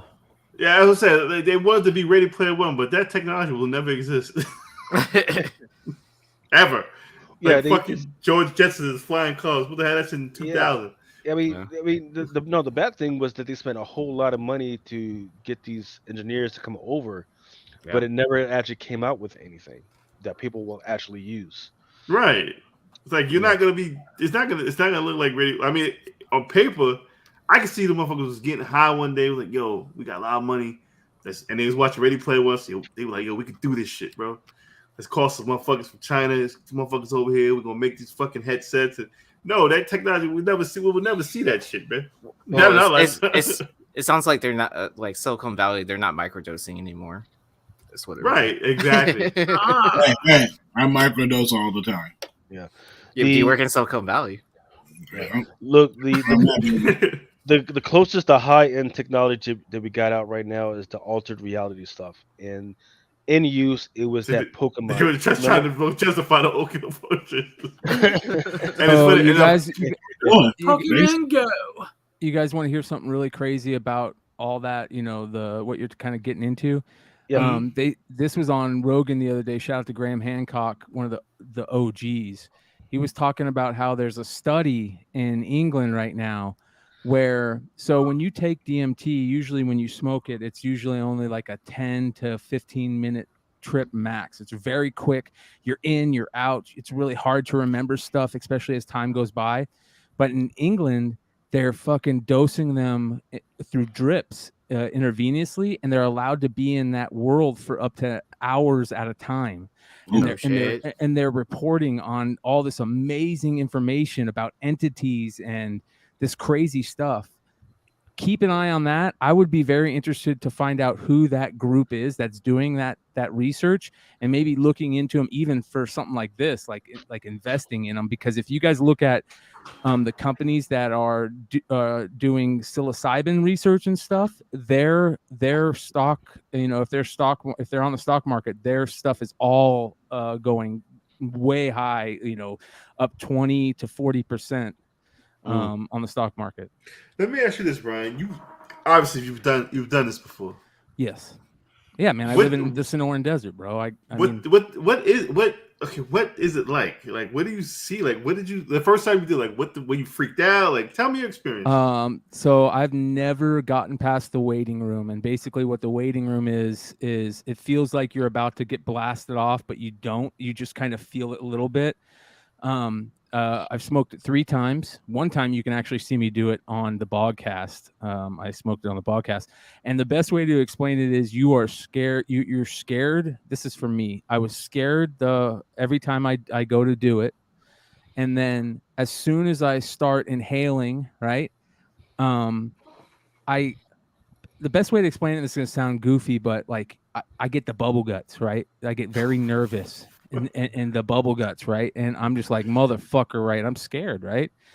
And as soon as you start inhaling and you get in there, you close your eyes, I close my eyes, and you start seeing these geometric patterns. And for me, they're geometric it's like these weird geometric square patterns, but they look like they're 3D, and they're round poles, like barber poles. And instead of being red, white, and blue, they're all these different rainbow colors doing this, right? And I see those in my eyes as I'm closing my eyes, and the nervousness immediately goes away. Right? I'm not nervous anymore. But I've never gotten to the point where I've blasted off and gotten to that realm yet. I'm still trying, and I don't know if it's a problem with me, like my makeup or what. But yeah, it's very interesting, man. Yeah. You got to do that whole like cleansing thing where you're drinking nothing but like that certain type of water all the time. Yeah. The way I always like to describe it is that, okay, if you've ever done LSD before, no. So that's like running a marathon. Okay, you never did? Ever? Okay. No, I don't fuck with no mind altering shit, bro, except for vodka. Yeah, so microdose psilocybin, bro. That'll change your world, Mal. Yeah, hit a big leg. So yeah. So if anyone that's listening that's ever done that before, that's like running a marathon. If you do DMT, that's like getting blasted out of the cannon. That's the way I always like to describe it to people. So when you first did it, Easy, what was it like? So the first time I ever did it, first time I did it, I mixed it in with like some cannabis before, and I don't recommend that to anyone to do that because like I feel like you have to like purely try each of the different substances that you're doing. But my first experience is like it's kind of like Brian's, where I just went into the waiting room. And I just saw like kind of rooms, like kind of like the room started changing tints of color. But then like when I tried it purely by itself, it was very similar to Brian, where I saw the geometrical patterns, like kind of like almost like a black light poster. And then all of a sudden I felt myself like fall into it. And then I actually did get to blast off.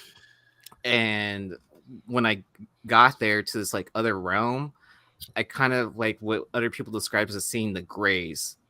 And so like you see these giant elongated head beings, and then all of a sudden like I don't know what happened exactly to it, but then I could somehow communicate with that being, but I don't know exactly what was said to me. But then like all of a sudden I snap back to like reality. And then yeah. One of the crazy things about the entities that you meet, and this is just from me doing research. I've never, like I said, I've never been through the blast. I've never gotten past the waiting room. But one of the things that's amazing, and if you do the research and just listen to people that have done that, one of the things that you get a lot is that there's like a couple different types of entities that that you meet these things that a lot of people like to call machine elves, where they look like they're small, and that's what the physical world is made up of, all these elves doing little things. But one of the most fascinating things is the purple lady, right? And one of the things that fascinated me is I had a friend that did it, and I think that when you use the DMT, I think it brings itself to you in a way that you can understand without freaking out. So, for example, like if you're a hiker, it'll take you through like a mountain area. If you're a big time fan of video games, it'll take you to a video game world. And my buddy is a huge Super Mario Brothers fan, and he said it was like being in Super Mario World, the game, but he had this box show up to him that was purple, right? And it said it had a purple aura, and he knew it was female, right? And not only did he know it was female, he felt like he had known it for thousands and thousands of years before he was born, right? And she knew him, and as soon as she showed up, she took him on a journey through the world. And a lot of people say that they've met that purple lady entity, and that she's kind of like this mother figure that comes to Sounds everybody. like you're talking about Miss Frizzin. Yeah. So it's and those people can be in different, like you can have somebody that grew up in the 50s in Siberia give very similar stories than people who grew up in the 80s. That's my question. So it's the same type of entities within the DMT world? Yes. Oh, Cam, you did this shit before?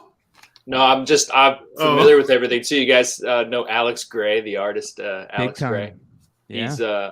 He's extremely knowledgeable on a lot of this, and then represents it in his paintings as well. And so when I first started kind of researching into these things in high school, like that's when he started putting out some of his paintings that predicted some events, whether or not coincidentally, that's kind of for everybody else to decide, but it is extremely overwhelming, like to see and hear what he has to say about his experiences, and then for him to put them in paper and paintings for you to, he walks you through his entire process, and it's alarming to say the least, like how it makes sense. And as far as like connecting entities throughout history and ancient times, like that also exists, and theories exist within sleeping and nightmares and in sleep paralysis.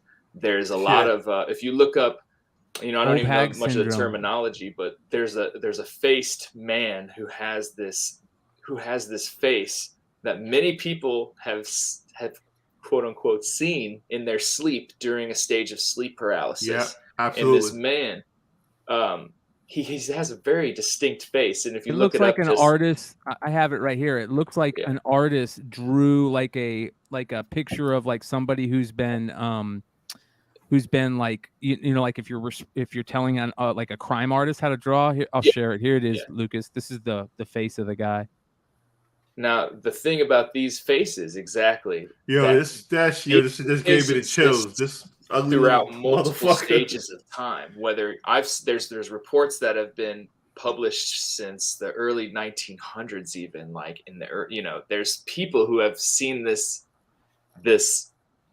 person or this entity or this I don't know. Some people think it's aliens. Some people think it's just ancient religious beings. I got fucking chills just as soon as that stupid ass face. He like tattoo from Fanny's Island. Yeah, check out this. There's a web page for it, thisman.org. And everybody, and it's saying every night throughout the world, hundreds of people dream about this face. There's a lot of talk that it's also like a huge exactly Liger. I'm not gonna fucking sleep tonight. Right. But in the end, people dream and have crazy nightmares, and people experience chemical changes in their brains through blasting off, and it's just kind of weird to see some similarities, right? I mean, you can't deny. I think there's a collective unconscious. I definitely think there's a collective unconscious. Oh, yeah. You know what I mean? Yeah. And you guys want to hear something crazy? All right, I'm gonna trip you guys out. Crazier than what we've already been hearing from you guys. Yes. So, have you ever heard of Paul Stamets? No. So Paul Stamets is a famous doctor, I think, and and he's a mushroom guy, right? A mycologist, Oh yeah, and he put out this post. I take a pill every day called Stamets 7, and it's 7 different types of mushrooms that non-psychedelic, and mushrooms are some of the What? best things for your health, right? And listen to this shit. This is what Paul Stamets said. He put out this post today. He said, think about this. Mycelium, which is what mushrooms are, mycelium is stimulated to grow by sound waves.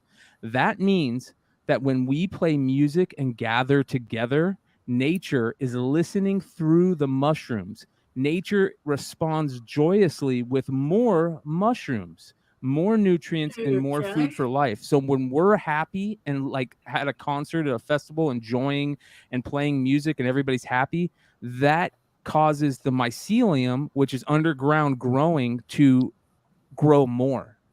Like they feed off of our happiness and off of the music. And that to me is like the collective unconscious, right? That is all of us being connected with each other and also with everything else, right? Everything that is alive. I think Brian's just trying to come up with an excuse for another Woodfest. Woodstock, man. Yeah, I'm not. So, I'm not. I'm not. I am w- not ready. I am not w- ready for none of this shit. This is big So I leg. mean, but Big. you also experience DMT naturally within Yeah. your life, like When you so sleep. at birth, when you sleep, and then at death. That's That, what that, dreams are. this one kid worked in a barbershop years ago. He's like, yo, you ever been on the train and go like this for 2 seconds, and then you're already at your next stop 15 minutes away? He's like, that's time travel in your mind. Like, nah, I'm not ready for that shit. I had to be helped into a cab last week. I'm not ready for this DMT shit. so somebody in the chat earlier was talking about, hey, there's this. We're living in an alternate dimension. Um, The are you guys Matrix. tracking that the Nobel Prize that was won this year Yeah. that proves that we are living in an alternate dimension? Yeah, It that's what feels like quantum it. theory is. It fucking feels like Quantum it. theory. It just everything feels off. Everything don't feel like how it felt in the '90s. Everything There don't was feel a like how. glitch, bro. And you Right, know when it the glitch thumbs in the off. Matrix was? I'll tell you when it was. It was What when they was it? turned on the Hadron Collider, bro. That's when the glitch fucking happened. Everything fucking became weird. And if And you when know did about it? the Hadron When Collider, Well, yeah. I mean, so I won't say that, but I will say that we were open to finding new things, like the whole thing about quantum physics. So remember, okay, so remember everything you learned about freaking, atoms and electrons and mm-hmm. the way shit freaking works when you were in high school. Well, since then, since 20, 30 years ago, since you guys were in high school, we found out that a lot of that stuff doesn't really apply to everything. Some of that's actually bullshit. So when we turned on the Hadron Collider, we found out like, hey, that stuff is perfect for a vacuum, but not everything exists in a freaking vacuum. Einsteinian. So this is a great way to explain it, Lucas. So it's called Einsteinian physics, right? So when Einstein came about and came up with all his thoughts on, the theory of relativity and his, thoughts and stuff, he did exactly what the Hadron Collider did to Newtonian physics. Before Einstein, everybody believed like in a thought process of Isaac Newton's, theories, right? Mhm. And before Isaac Newton, they thought about like Galileo physics, like right, and that's and before Galileo, it was Copernicus, right? And they used to think that the sun revolved around us, and now they figured out that we revolve around the sun, and then they said that we would never go faster than the speed Which is bullshit. of a horse. Which we now not. Which yeah, and then they say, well, we can't go faster than the speed of light. Now we know that that's bullshit, right? Yeah. Yep. So and even like, hey, we revolve around the sun. Now we know that that's bullshit.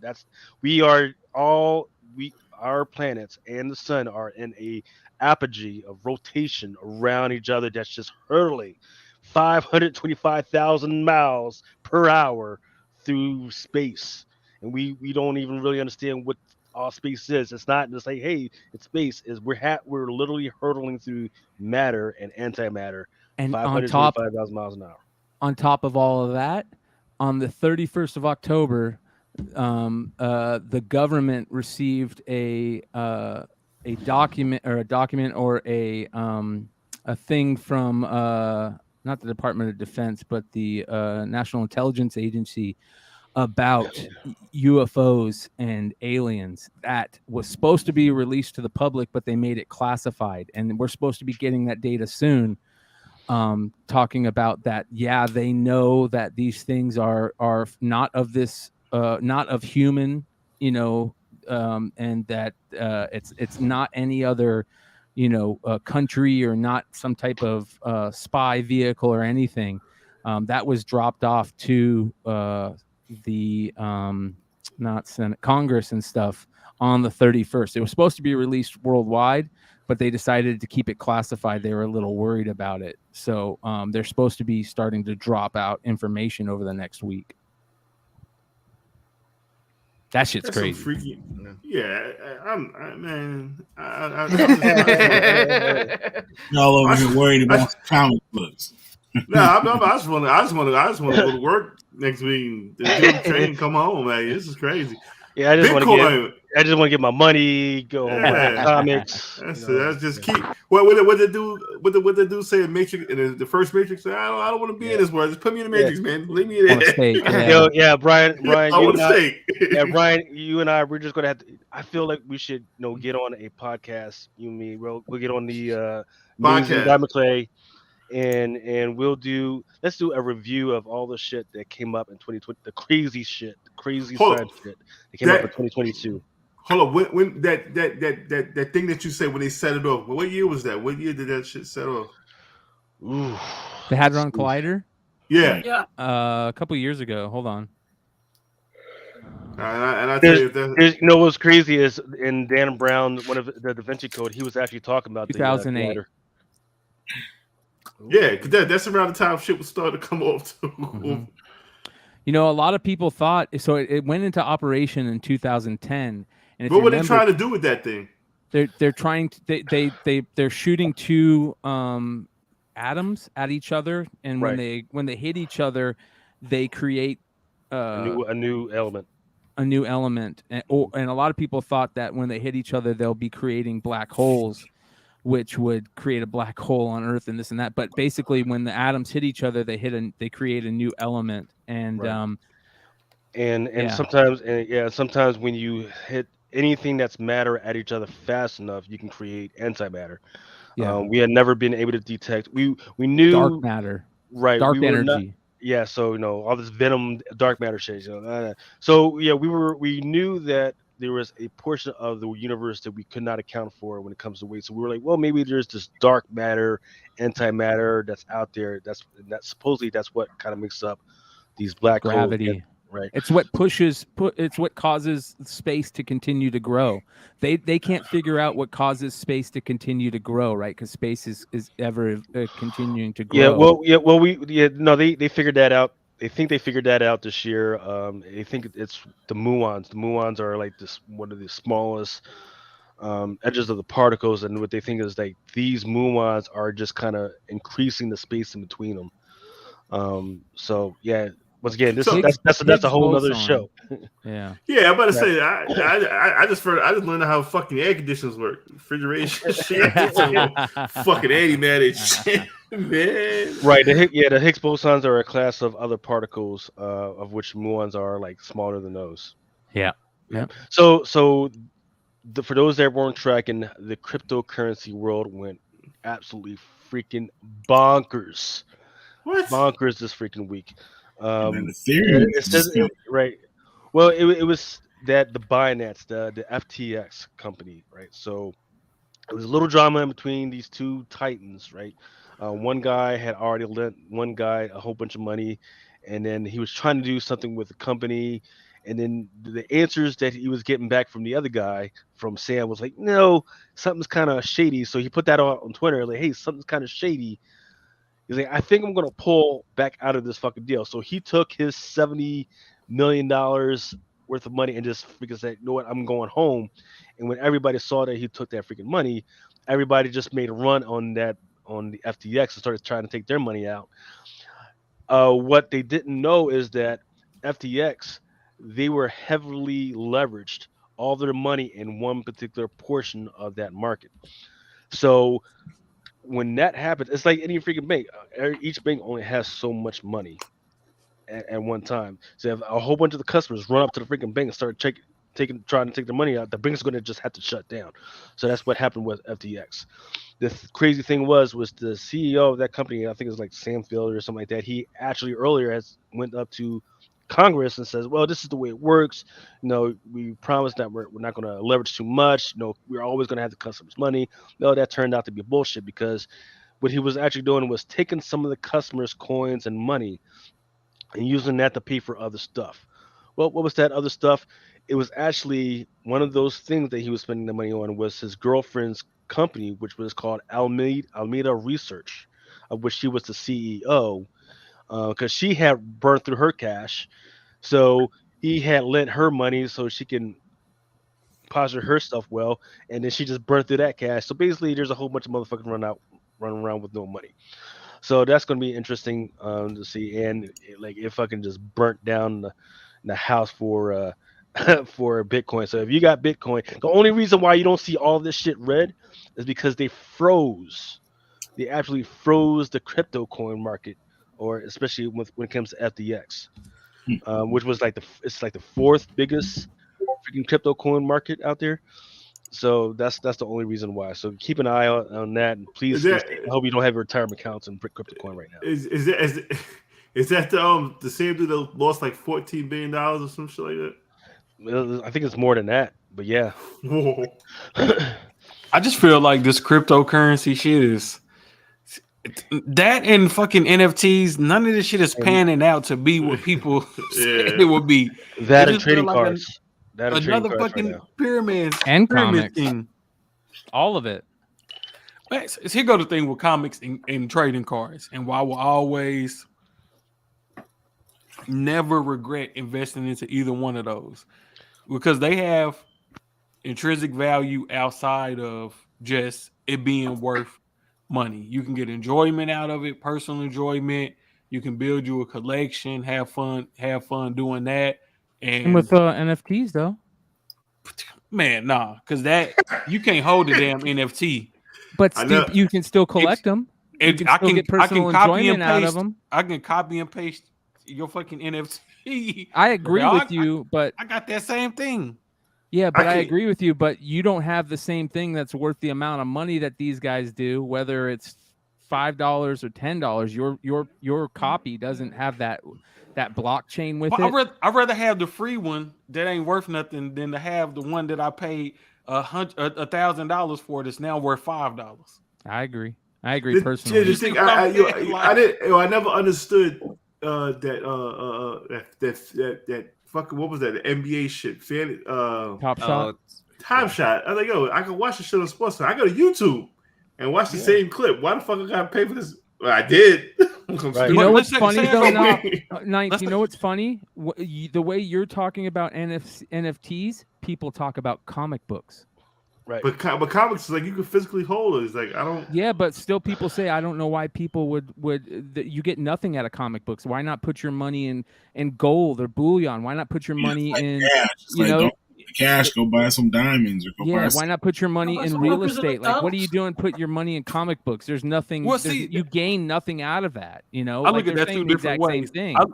I look at it as I'm not necessarily buying certain comics to get anything out of it. Now, if I end up getting something out of it, that's cool. But I look at comics as so one way the value of $1 is always depreciating, right? For the most part, my comics. It is what it is, bro. Like if I bought them at $2-3 that $2-3 that I spent then, it ain't the same now. You know what I'm saying? It's not the same now. So the comic still got more value than that dollar. It's just the way I'm looking at it mathematically. But I know with comics, it's all about how many people are being drawn into it. The more popular the MCU got, the more people we had new added into comics. When the sports card market started to pop off, a lot of those sports card guys, they made their money. They started into comics. People just, I don't know what it is about us as humans, but we just have it in us to collect shit. You know what I'm saying? People are always gonna want to collect shit. I think it's more so people just like to spend money. Yeah. Yeah, I mean, true. if they spend money, they're gonna spend money on something. It just depends Right. on what it is that person is into. Right. It's Look, just the economy. No one holds on to money, so you're so gonna buy a bunch of stuff. up and down it says, "Hey, McClay, there's 50 years of proven worth in comics. It's nothing compared to crypto or NFT. Everybody knows Action One is worth a shitload of money." So remember, it's not necessarily 50 years because remember the depression recession of the 90s where shit just fucking went crazy Yeah. and comics and just trading cards. And I will say this: so when we went to Baltimore Comic Con, right, before the actual con, we had the retailer summit, and in the same building there was a coin con. I went to Okay. the freaking coin con, and let me tell you, brothers, the money being spent on fucking coins will blow you out the fucking water. You guys are not ready for that. What'd There I was say? Mhm. insurance fucking agents there. There were security guards with Shit. guns. What did I say? What did I say, Lucas, in our chat? Drunken coin, son. Yeah. Yo, there I'm was trying to fucking tell yeah. you. There was security guards with guns, like walking the floor where everybody had their little exhibitions, right? There was fucking insurance agents talking about how you could insure your fucking coins and shit. Comics, even though I love them and I love the value that they give to us and our sons and our future generations, it's not at that level yet. Yeah. You Drunken, definitely right about that. drunken coin, son. One thing I'll tell you, one thing I like about comics is that a motherfucker could rob you, come in your house. If they They don't won't know touch the nothing shit. about comics, Yeah. they be like, and keep on going. You could have a I don't know. fucking Fallout 4 sitting right there. They, you know what I'm A saying? whole bunch of these funny books. Not lately though. Listen, Not anymore, I gotta wake up 3 hours. Gotta do some shit around the house. Cameron, it was a pleasure having you on, sir. You could definitely stay on, chill out with the guys. I just gotta go to bed. I'm tired. I gotta wake up early in the morning. I will be watching the FOC. For those that don't know, Mrs. Vaughn is in the background with the Nah, rolling she didn't come downstairs You yet. got the frying pan again? She don't come downstairs until about 5 in the morning. Yeah, You she's know, like watching this. slamming drawers and shit. Well, I'm gonna be back. We're gonna start early. Again, I apologize. That's me being late because I wanted to talk about Toussaint, but we ain't gonna talk about. But I'm gonna be listening while I'm upstairs. And I'll see you all next week definitely, and I'll be on for the whole show next week. So thank you guys for coming on. We're gonna have a good show next week. It's gonna be great. I'm out of here. Oh wait, before you go, Oh, enlarge. Yeah, Yeah, I gotta do my shit. So yeah. ready? Yeah, I'm writing down the time. You look like a fucking weird ass TikToker and shit. Doing bold and shit, right? That's my skinny face. Yeah, okay. All right, that'll work. All right, Cool. I'm out of here. All right, have a great week, brother. See you later. See ya. Yeah. I met my wife when I was at NYCCC. She definitely be busting his ass up. Yeah. Definitely be busting his ass up.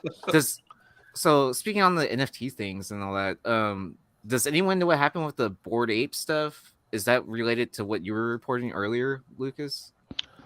It is not. I was just talking regarding the FTX market. I have not heard anything this week about the Bored Apes. I know they made out during the pandemic, right? But I haven't heard from since then. Or I was So going I with heard Bored Apes.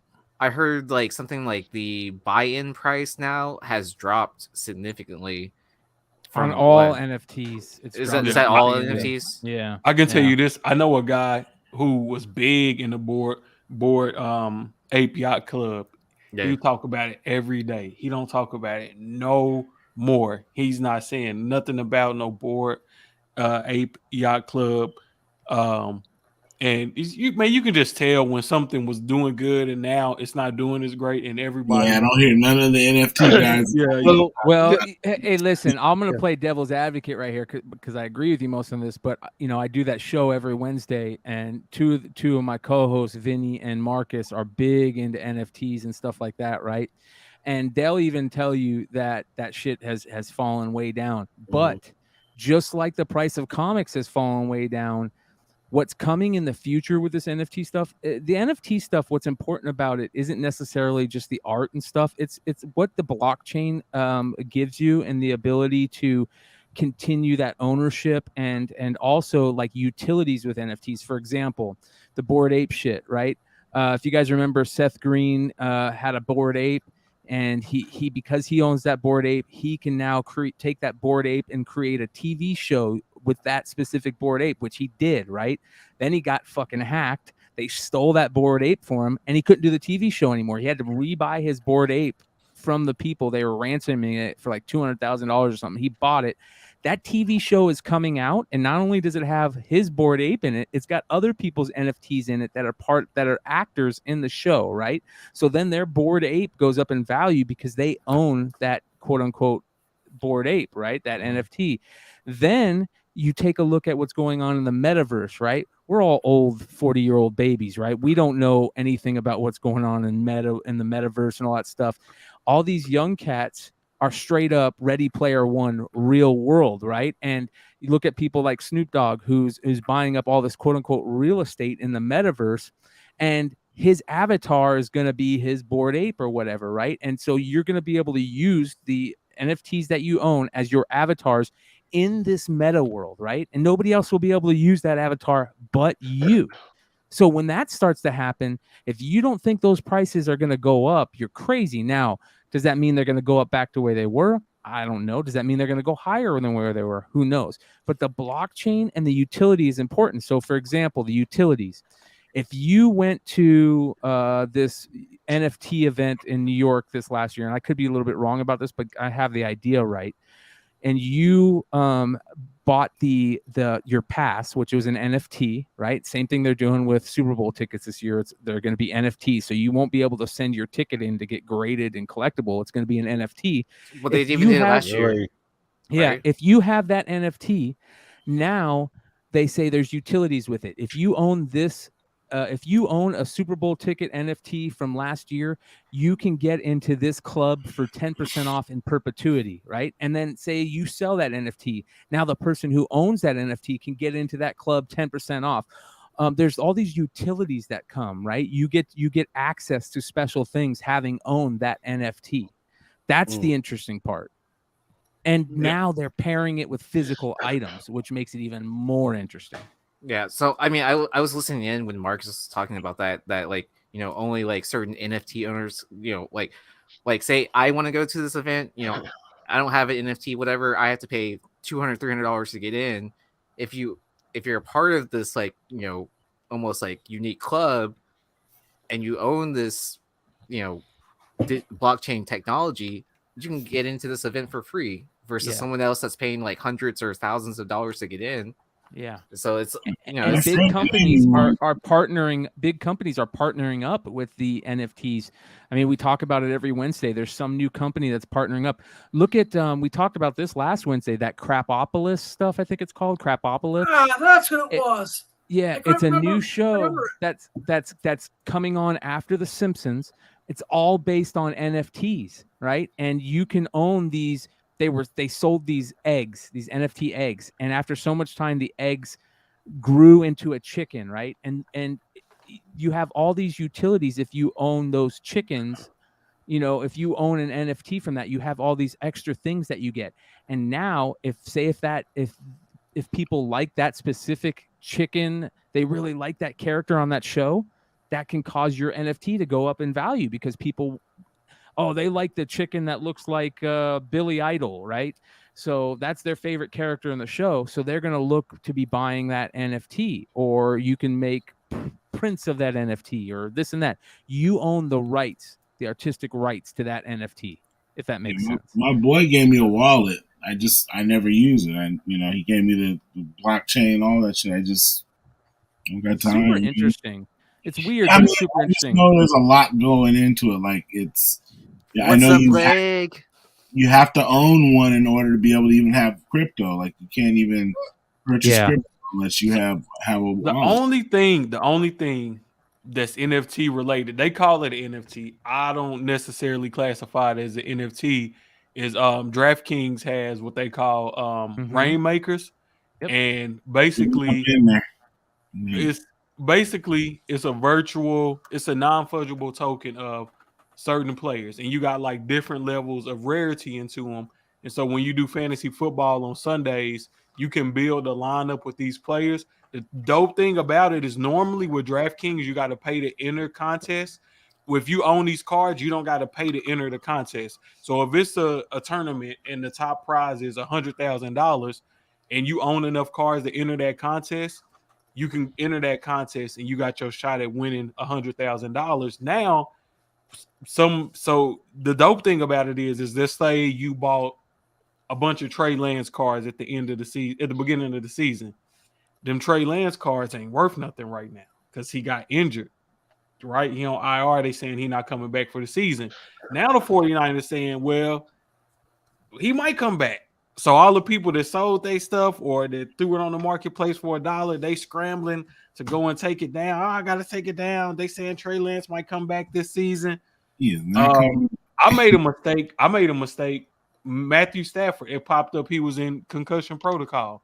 I had put some cards of the Rams backup quarterback on the marketplace weeks ago, and forgot totally about it. Then I start getting all these alerts that, money is deposited into my DraftKings account. I'm like, whoa, what's going on? And I look and then I see the news. But, it's like, but I done made so many different flips on cards that it's kind of like I didn't even really care about that. But now see that's fly, right? Because I don't got to worry about no blockchain and none of they basically doing all of that for you behind the scenes. And then if I sell something, boom, it's going right to my DraftKings account and I can cash it out, boom, shoot it back to my bank account, back to PayPal. Right. Where you don't have to worry about boxing the shit up.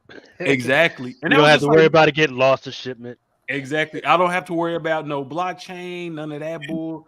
See, That's when they get inconvenient, NFTs. Yeah, when they get NFTs to that level where it's easy for the average person to let's ask our guest Cameron. Have you ever thought about putting is it Bone Cheeks? Bone Check #1 as an NFT?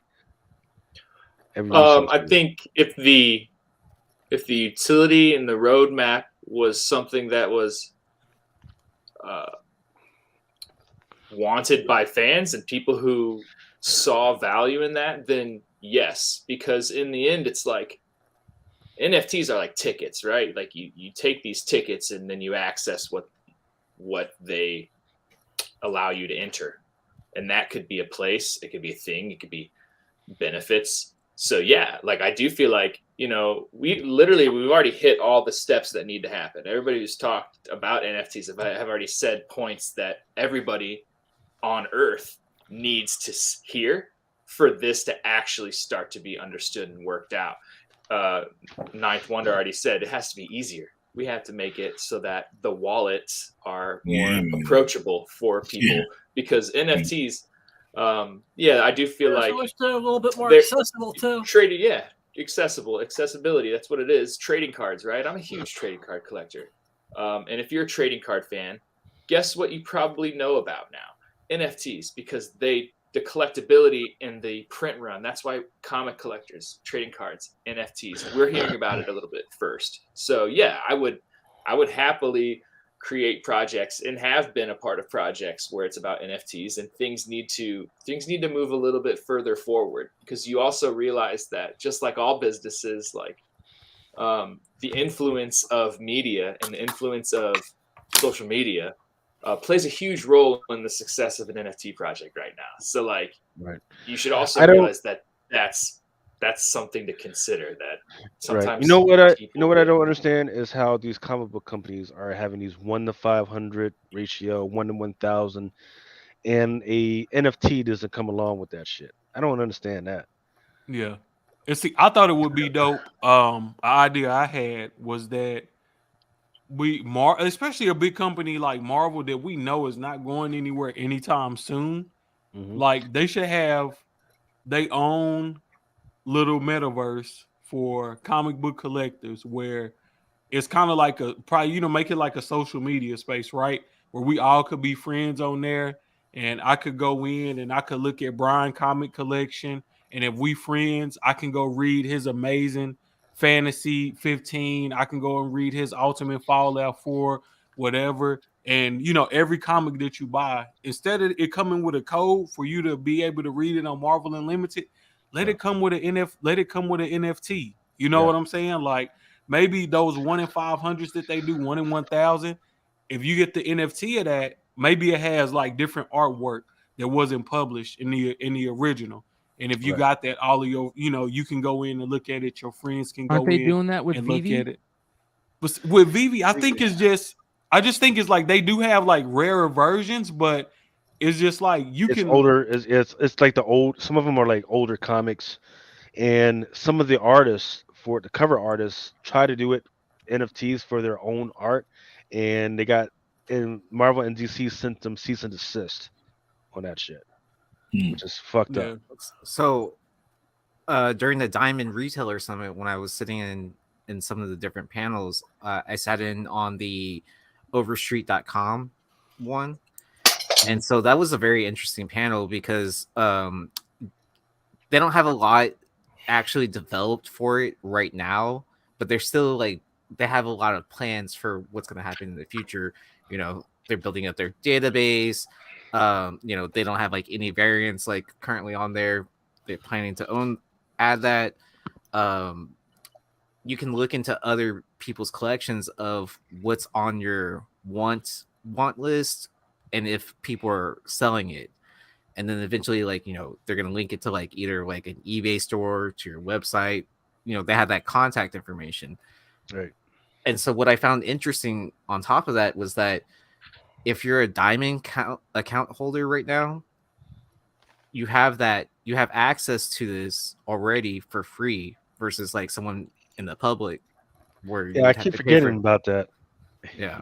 I mean, it's still under development and stuff like that. So like, I wouldn't be like rushing to go like put my entire inventory into it. But there was some very useful tools in it as well, where, you know, if you're quick skimming or quick looking through an entire collection, you can enter in all that. So it gives you like a on the spot valuation of how much that collection is worth. So, you know, you can make it within an offer, you know, based off of overstreet prices. And then they're planning on also doing like real time pricing of like what certain books have sold for in a certain average. Mark Robinson is asking what happens when I fall if it on the muffin wheel. I'm not sure. I What think the they meant to pick I get on the muffin wheel. Oh, The giveaway, it's the giveaway, brother.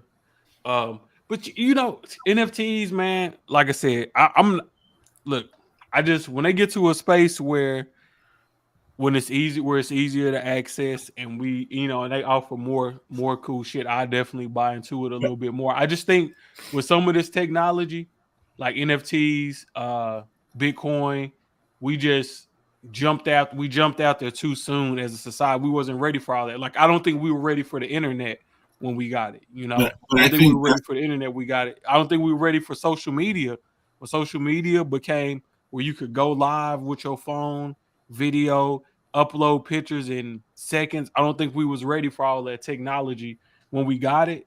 Now, you know, as time goes on, we learn more and more about how to utilize this technology in a way where it's not destructive to your lifestyle and it's actually a plus to, you know, to just every day-to-day life. that's the thing. I think a lot of people don't understand. They hear these terms and they use them like they actually know what they mean, but they don't. Like people talk about Bitcoin, but they don't know the first thing about purchasing Bitcoin. They don't know they don't understand that there's only a certain way you can purchase it. You can't put it in the bank. You have to have a wallet in order to transfer it. Like there's no education on the whole process of it. They just see it and they're like, oh, it's simple to do. I just can't afford it. No, it's not even that. Like I think a lot of these companies in the last 4 years got over basically because they understood you needed a wallet. So they sold you a service that gave you a wallet. You know what I mean? Or they sold you something that was bull crap that came along with something you could have got free, which was knowledge. You know what I mean? Like all you need is a email address and you can get a wallet. You know what I mean? But they'll sell you something that makes you. They'll give you. Remember, like back in the day when you would buy a mixtape, they make you pay for a sticker because they couldn't charge you for selling you some music that they didn't own. It's the same thing with the wallet. It's like I'll sell you, my social media service, metaverse, but it comes with a wallet. You know what I mean? And you need the wallet, so you're going to sign up for that email address so you can get that social media thing, just so you can get the wallet for free. Yeah. You know what I security mean? security needs so much work too, man. It's like Yeah. the Wild West. It Yeah, really because you is. can take it from you once you get it. Yeah, I've Yeah. seen people lose tens, But it's- $20,000 on an accident. It's a gamble though, because when something is unestablished, that's the best time to get in because that's where you can make the most money. Like, if you look at a lot of the top content creators, it's not that they actually good at content creation. It's just that they made the investment in the equipment when YouTube was first starting out. When stuff was just on the ground level, and they built it up from there because nobody else was on there. So as more people join on, it's like, oh, this is the biggest guy for this is the biggest guy for that, and it's just like, okay, well, I'm gonna follow this guy because everybody else on him following, so he must be the truth. Whenever you get on something on the ground level, it's always more opportunity for you to make money, but it's also a huge risk that shit gonna fail and you're gonna be asked out. But a funny story I wanted to tell Brian, because I meant to tell you this the other day. This funny story. So I got an email from Panini that they had shipped something to me, and I'm like, bro, I ain't ordered nothing from Panini. So I go looking through I got a FedEx alert saying that I had some on my way from Panini. I was like, bro, I ain't ordered nothing from Panini. So I go shuffling through my email addresses to see, hey, which one do I got my Panini account under? So I finally find the email, and they said that they were sending me a redemption from like 10, 11 years ago. And I'm like, what? Like, what was it? Well, like, yeah, what was it? It was a football card, but the player not even in the league no more. It was a 49ers player. So I'm like, that's trash. And they sent it to my old. They sent it to my old. They sent it to my old house. And so I'm like, okay, well. So I looked through that account and I had like 11 more redemptions. They're all 10 plus years old that they haven't filled. And then I had another Panini account. I looked in that one and I got like 13 redemptions that they haven't filled. Right. Bro, you can get a ton of stuff. There's a class action lawsuit against them. Yeah, that sounds right. shitty. That's what I was getting. Yeah, that's what I was getting ready to say. A lot of more people have been receiving these 10-year-old redemptions, and we're speculating this because of that lawsuit. So they put in a motion like a couple of months ago, maybe back in May, to stop the lawsuit, but the judge says it can go through because you don't really have to buy a box to actually. In fact, I think we talked about this last week. You don't really have to buy a box in order to get some of these cards, and they should be showing more prominently on the box what you can do to get some of these cards. Now, the chances of you getting something is very little. Is very small. It's like buying a freaking lottery card, but people are getting those. So, but in the meantime, just the fact that these cards don't actually exist is a whole thing unto itself. Usually, wait a minute. Right. What do you mean you don't have these at the freaking warehouse? You're telling me after I've already bought the freaking card, you got to freaking actually go to the fucking player and now get them to sign it for some product that I actually bought, and all I get, and then even then, and that's not even a lawsuit. Is like, okay, what if I buy a box and the expiration? How the fuck is there an expiration date on these? That's freaking happened to cards? me so many times, Lucas. So check this out. It worked out well for me. I bought a box of 2000 SP authentic football. I think it was 2000, the year with the Brady rookie. But I wasn't going after Brady at the time. I was going after Chad Pennington's rookie, right? And I love that Chad Pennington card in there, but I never realized it was a redemption. So I bought the box like 3 years later, right? And this is when Pennington was hot, right? He was still kind of hot. He was playing for the Jets still. He was playing well.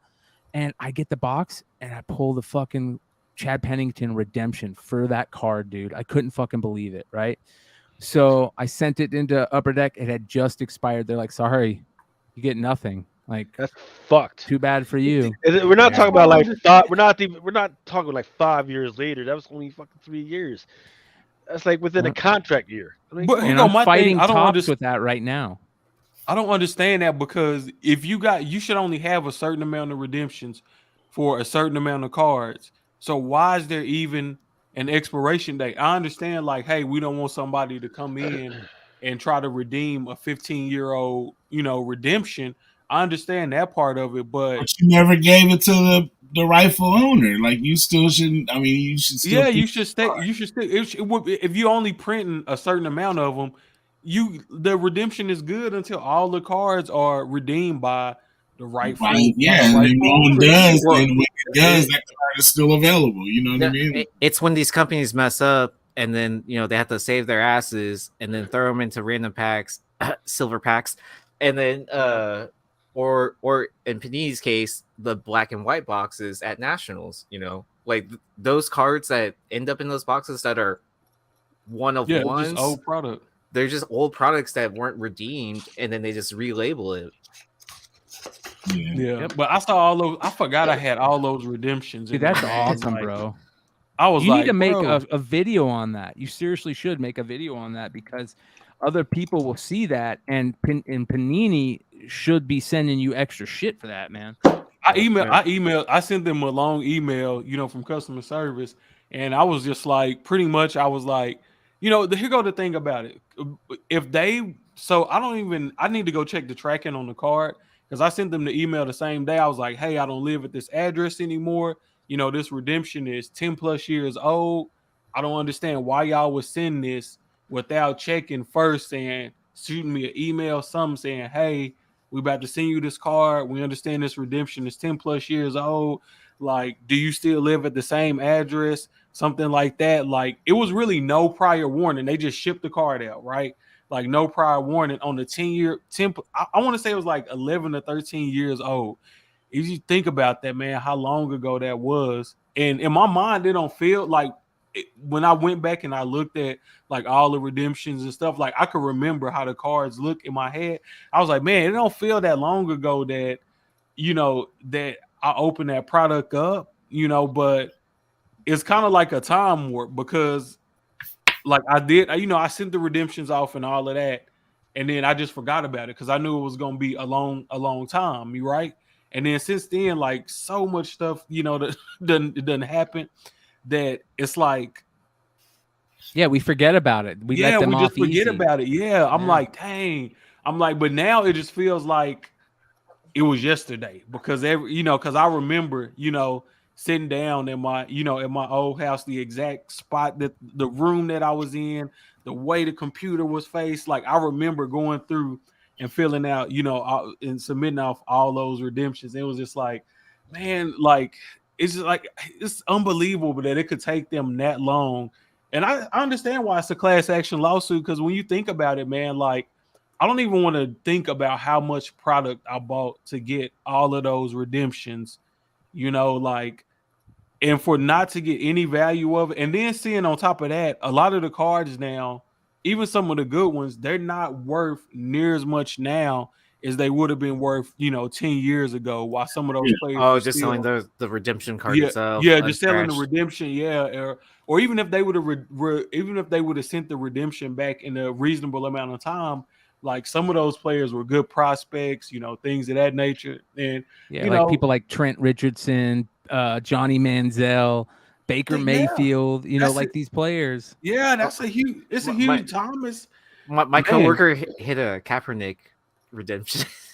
Oh wow, that's Yeah. crazy. I would still want that. To be honest, I would still want that. That still has some value, Well, yeah, exactly. And then like they've never fulfilled it, and he's like, I don't know what they're gonna do with that. And I was like, kind of like, I mean, I was like, honestly, I was like, that would be a cool redemption to actually get back. Like, I mean, I don't know, like, Yeah. But if knowing they them, would- they probably done already put it in product. You know what I'm saying? Like, yeah, it's here go my thing. Like Marcus Lattimore, that dude was after NFL quick because he had bad knees. That was one of my redemption.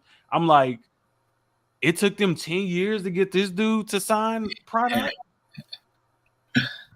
So Yeah, man. I'm having some strange issues myself right now with a few of these companies that we're talking about. So I do a lot of sketch card work as well. So I finished up some work with Marvel and Upper Deck on like Spider-Man and Marvel Masterpieces, and then jumped over to Tops and started working on Star Wars properties and Cryptozoic with Lord of the Rings. And I've had a few issues. I've had a few issues with the few of the companies, and as far as payment goes. So it's kind of like, to hear it, it's been happening with redemptions, artists going crazy on a lot of the Facebook groups that I'm in. And don't get me wrong, I'm happy to be working with these companies, but as far as like their coming through on what they say. Yeah, I'm a following little through. alarmed. I'm still like happy to have the opportunity to do a few things, but after a while, my happiness has kind of gone down with they just keep sending me jobs, and I'm like, yo, I'm like, you got to pay me for the ones I did 2 jobs ago, and Yeah. I'm not going to do anything more. I've already done the minimal work for sketch cards. Now it's kind of like there's no point to bust my ass on something that I'm not going to be even like paid to do in general, even if it's a small amount that they do for sketch cards. But Yeah. I don't know. I'm in a weird situation right now. So It's very weird, and it's not sounding any better when you're hearing this. Sir. Well, Cameron, you are the man of the hour. Right now, we got the wheel up. I'm going to give people see 1 more minute to get a comment in the box, so we can go ahead Uno and run. mas. Yeah, 1 more minute so they can run so we can run the muffin Jump in, wheel. you guys. Jump Is in. there, would you mind Remo. showing them what they might win? Yeah, I've got a couple copies. Were you doing volume 1? Yeah, Is that I'm gonna give them volume 1 and 2, and the volume 1 I have is remarked. You remarked it on the inside. full graphic novels? I think, yeah, like you said, signed, and one of them's remarked. And yeah, jump on in that wheel there, Drunken Chat style. And that's This has the been a first blast. printing of all 6 issues of Bone Check, right? That's right. Yeah, that's right. the first This is the printing first of all of them. printing. I mean, these are. I've got 1 long box left, and they're gone, and they're gone forever. So like, hey, might as well jump in that big old spinning wheel. Thanks for tuning in, everybody, and letting me. Appreciate you guys letting me be on here and like hanging out and Oh yeah, bro. That's listening. thanks Man. for coming It's on. been a blast. Yeah, bro. Definitely come back in the future. Sorry it took so long for us to That's all right, man. get you on, bro. Like I Hey, said, me I'm a and Mel patient been guy, up and I to do. appreciate it, man.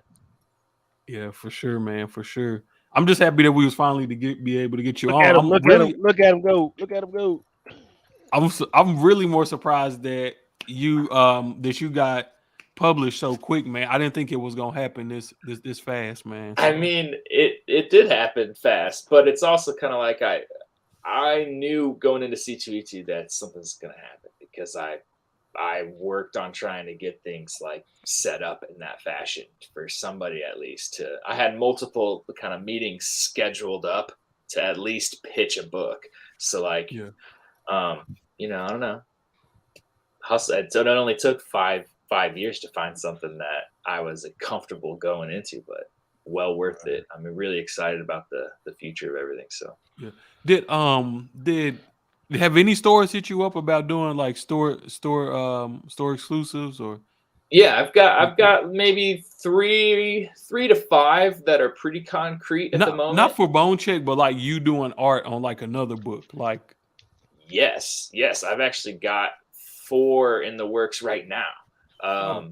Yeah, 4 in the works right now that are going to be happening at least between now and Q1 of 2023. But I've been reaching out over to Whatnot Publishing, so if they're still in here too, I'm trying to hit them up a little bit and see what titles are coming out that might fit my style. Happy to work with them a little bit. But then, yeah, I mean, I've also been doing I learned to do it the tried and true way, man. I've been cold calling shops all around the nation and introducing myself like as a customer and being like, "What's up? I'm Cameron. Can I tell you about my books that are on FOC?" Yeah. No, I'm gonna tell you what I'm gonna do for you. I'm gonna tell you what I'm gonna do for you. I watched Wu-Tang on Hulu, and the way that they got their songs on the radio, they would just call radio stations and act like normal people, requesting Wu-Tang songs. So I'm gonna just keep calling comic shops. Hey, y'all Dude, getting Bone check in next month? I've been doing it. Y'all I getting did Bone that check in today. next I month? probably called 30 or 40 shops and just said, "What's up? Here's my story. If you want to check out the covers on FOC, would love to talk to you about it more. If not, hey, hope you have a great day." And literally 50% of them were like, they wanted to hear the whole damn thing. And then I only had maybe 25% of them be like, "Hey, sounds good, man. Bye. Have a good one." And then click, right? So like, it's never gonna hurt just to try, man. But that's kind of who I am. I'm like, if it's as simple as me calling and saying, here's who I am and what I'm doing, like. Well, they even have that. Girl. They have that clip on the 36 Chambers. I mean, Wu-Tang again and again. Yeah. Yeah. Yeah, but All right. Who's winning It's these damn things? time. It's about that time. Ooh, it's been a while since we've seen the muffin wheel, Shuffle huh? to the door. Yeah, right. I didn't even think I was going to do it. I thought I was going to use the streaming freaking giveaway. The StreamYard thing? Yeah. What I do need to incorporate is the actually, you know what not needs to freaking get on that freaking, because they have a wheel in there, but it's like, man, I gotta copy and paste and type and shit. Like, what the fuck? yeah, that wheel. All And right. see, you can only do the wheel from your computer too. You can't do it from your phone. Yeah, I don't use my phone for auctions anyway. What not wheel is whack. Yeah, and you can't customize it or anything. But here we There's are. a wheel on whatnot. No, I'm just... All right, Mr. Let me. So this is what we're going for. This is volume 1. This is volume 1 and 2, or just issue number 1 and 2. You're gonna Volume get 1 and 2. Yep, volume 1 and 2, which is issues 1 through 6. Hold on, I thought Ninth was giving one away with a remark. That's what I'm trying to get. Yeah, I am. Yeah. I'm giving away number 1 with a Pull up remark, 9th and check out that and remark. in volume 2. Volume 2 isn't remark, but volume 1 is. All right, here we go. So, Mr. Cameron, the the tradition is, in order to start the wheel, you got to say, "Lucas, start the muffin wheel," or you can say, "Lucas, start the motherfucking wheel." It's your choice, sir. Lucas, start the motherfucking wheel. That's my man. Round and round it goes. Where the wheel stops, nobody knows. Good luck, everybody. Hey, good luck. Let's go. 7. This shit is blurred in a motherfucker. God damn. It's going too fast, man. Slow Yeah, it at least we down. know it's spinning. It's on that heart attack setting. Yeah.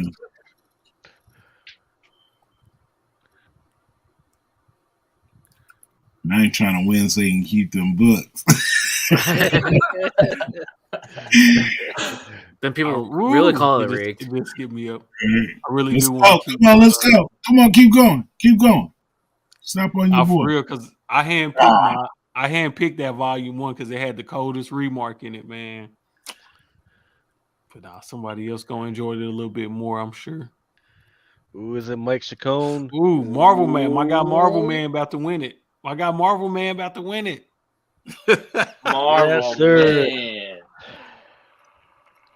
Congratulations, dude. That's my guy All too. right. So what do they got to do? They got to contact you, Yeah, Wonder, just Next Wonder, Marvel or- Man. Just send me a DM with your address and I get them out Monday. All right. Yeah. Thanks again for everybody that participated. Thank you to all the people that are up with us at 3:30 in the freaking morning. All 76 of y'all. Now we're gonna get back into some of the comic book stuff. Y'all, I'm gonna drop off. I gotta go see Black Panther at like 9 in the morning. So Oh, get some Z's. The Man. theater is even open at 9:30 in the goddamn. yeah, man, they're all sold out. That was the earliest show I can get. He's on West Coast time, so don't feel Yeah, that sorry I'm for him. gonna get it out the way. That way, I got the rest of the day to do some shit. You know what I'm saying? I will say that I've already seen people streaming it on TikTok. So just putting that out there. Oh damn!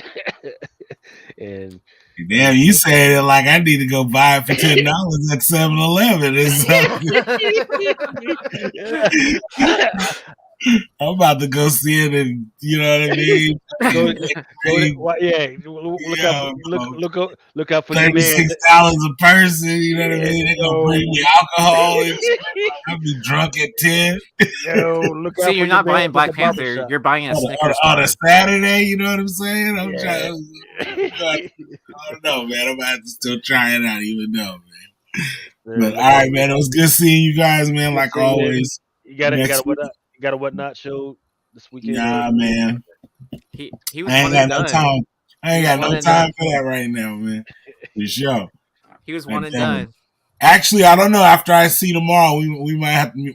My wife's like, we might have to schedule a little show. Yeah, we might have to. all right, So we'll be we'll waiting. see We'll what be happens. waiting. We'll Hey, make that. get that thermal printer into use, man. Yeah, you know, Yeah. you see it. You see it back here chilling, just chilling. Yeah, nah, man. Definitely. If I get a little yeah, if I see something tomorrow, I might have to put some books up. You know. Throw up that thermal printer on whatnot for me so I can buy I it. know, right? It all must go. It all must go. Hey, I'm gonna bounce too real quick, Lucas. I got a sale early tomorrow morning for me on whatnot, 2 p.m. Eastern, which is early for me on a Saturday. It's about 12 noon my time. So come check We it know out. what's really going on, Brian. You're taking that DMT. You're tracing the Yeah, purple right. lady and the white pony. About to meet the gray man No. again. Yeah, yeah. You gonna be Well, on there off some peyote and shit. Just to get It's a gonna shameless blast off this plug, time. yeah, just to get a shameless plug, I shared my screen, Lucas. I'm doing an all McFarlane, or not all McFarlane, but mostly McFarlane sale.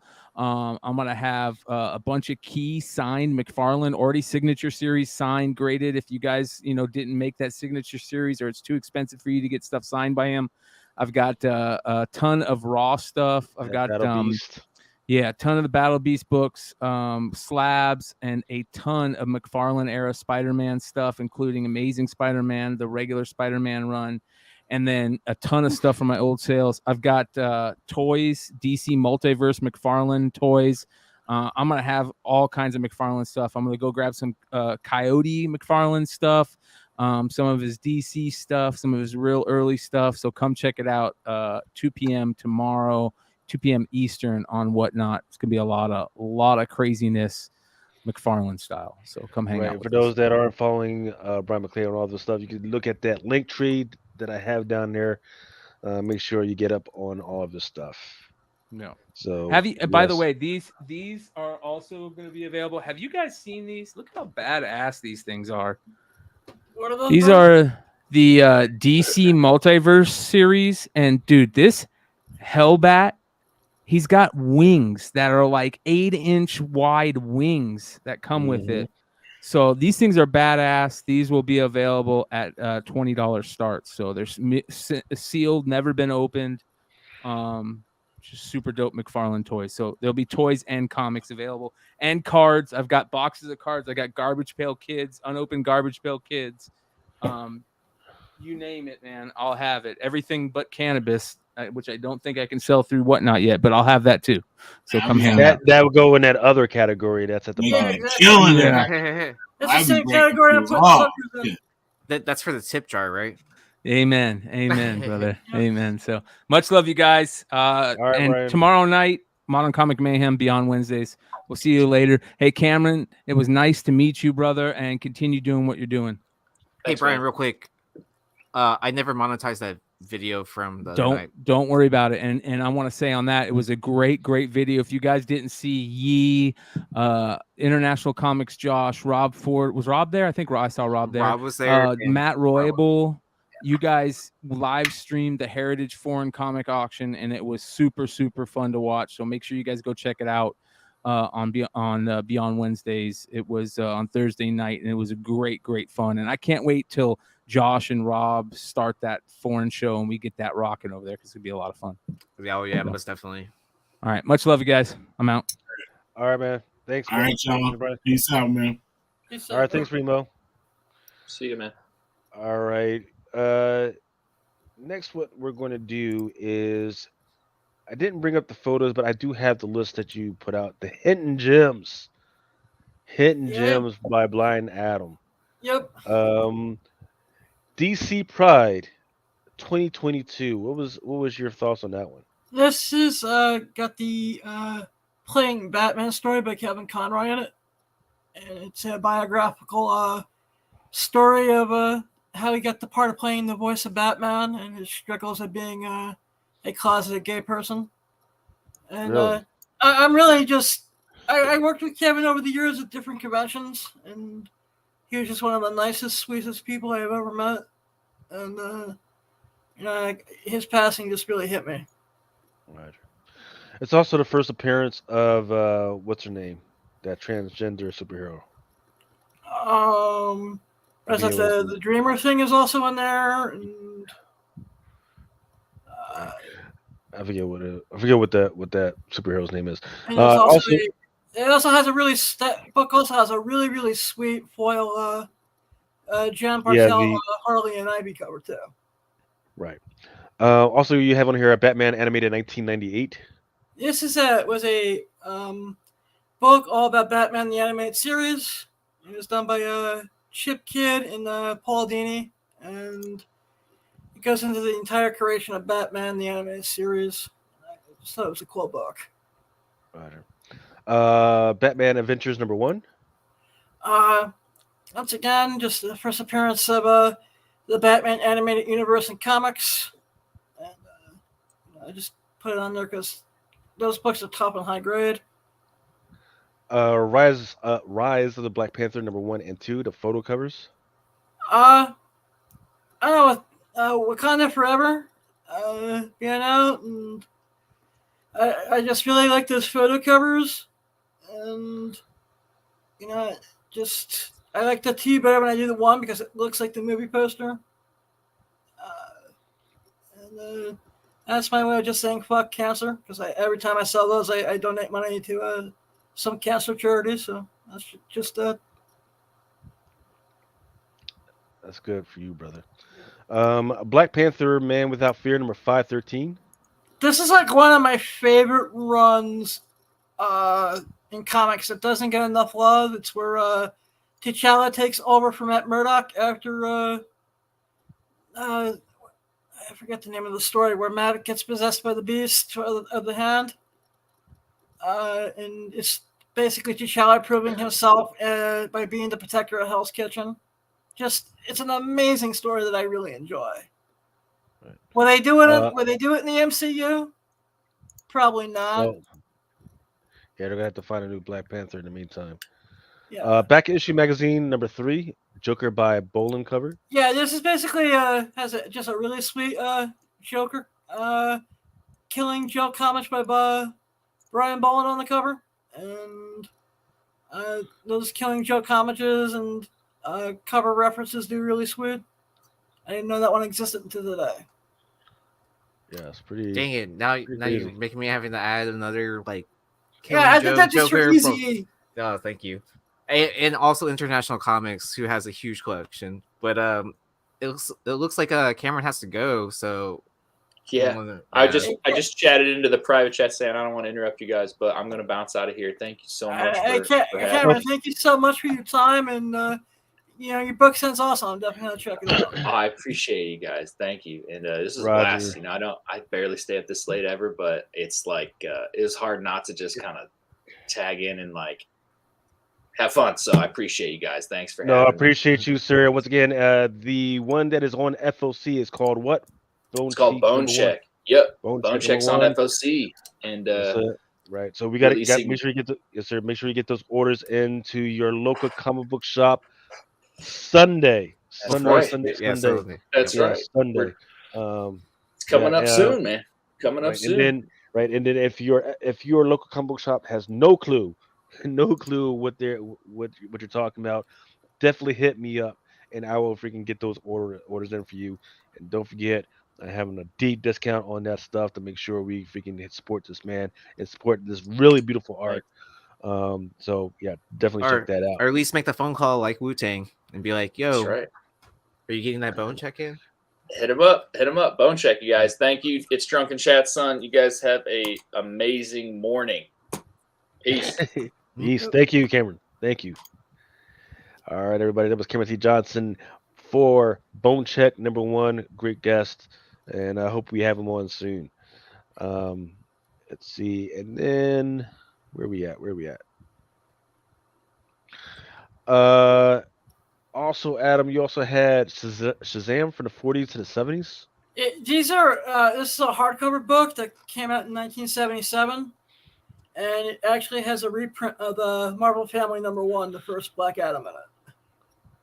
Ah, okay. These are really cool books that do a history of the character, history of the creation. Lots of really cool reprints in there. But it was the Marvel Family 1 reprint that caught my eye. And then Playboy, November 2009. This is the Marge Marge Simpson Simpson cover in centerfold. You had to actually mail away to get this one. This wasn't available in shops. And if you're a Simpsons fan, you really, really want this in your collection. And it's just really weird and awesome at the same time, and how they just had a drawn cartoon centerfold in Playboy. That's for people who don't know about hentai. Yeah, exactly. If you say hentai enough, I think Heartless shows up. Is that how it works, right? He's like the Candyman. Say hentai or it's like the episode of South Park with Biggie Smalls. Or just say tentacles enough. I think is that how it works, right? Maybe. Yeah, and then he magically appears out of nowhere. Or a bunch of tentacle comics just like appear out of nowhere, right? Yeah, buddy. Tentacle board for the win. Everett Bryant said, "Hey, he just saw that FTS was hacked tonight. All remaining funds have been drained. $600 million. Holy shit! Jesus."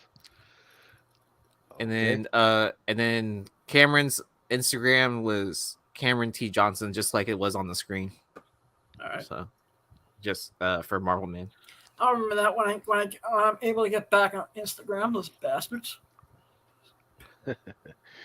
All right, let's see. All right, let's. Do you guys have anything before we get into talking about this week's FOC books? We already talked about Bone Cheek #1 by Cameron T. Johnson. Thank you to our guest for coming by. Do you guys have anything else before we get on with the show? No. Let's get into First, FOC. DC Comics has Batgirl #13. This one is a 1 in 25 by Rian Gonzalez.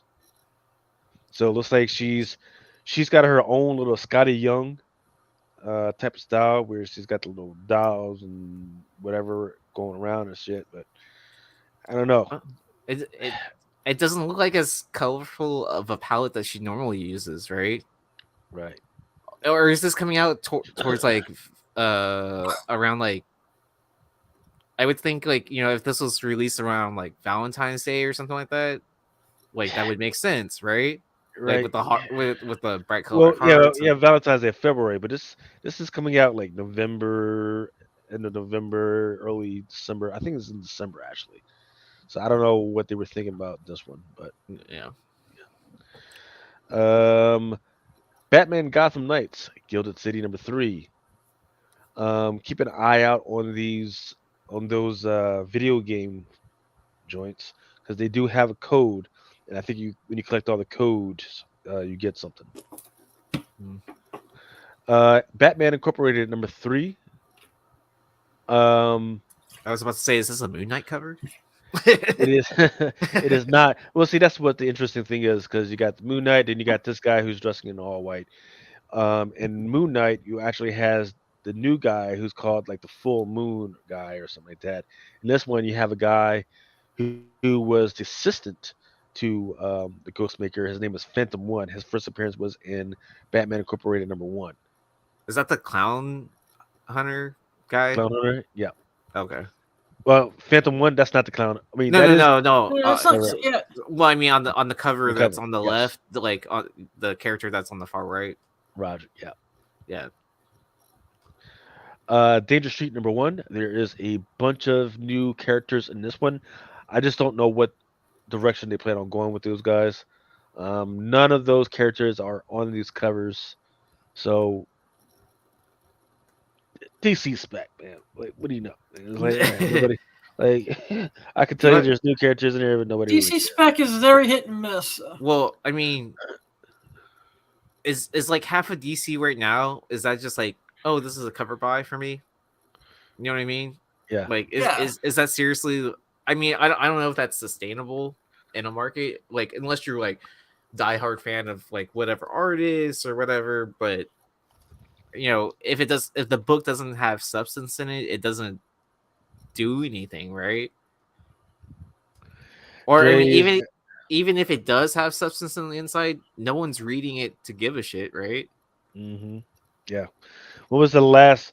The last big ones we had was that Catwoman Souls of Micah cover, a couple of them, and then the Punchline. That was the big spec. Since then, nothing that really moves. Oh, actually, the Black Adam #1.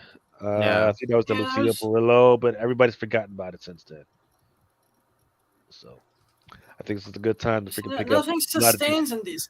It's just like the "What have you done with me lately" syndrome is Well, so that's prevalent. because in DC You gotta when pay spec. extra when you dollar for this cover though. right when your major market is either HBO Max and CW, your newest stuff is just being thrown on freaking CW, and then it sucks. It's absolutely terrible.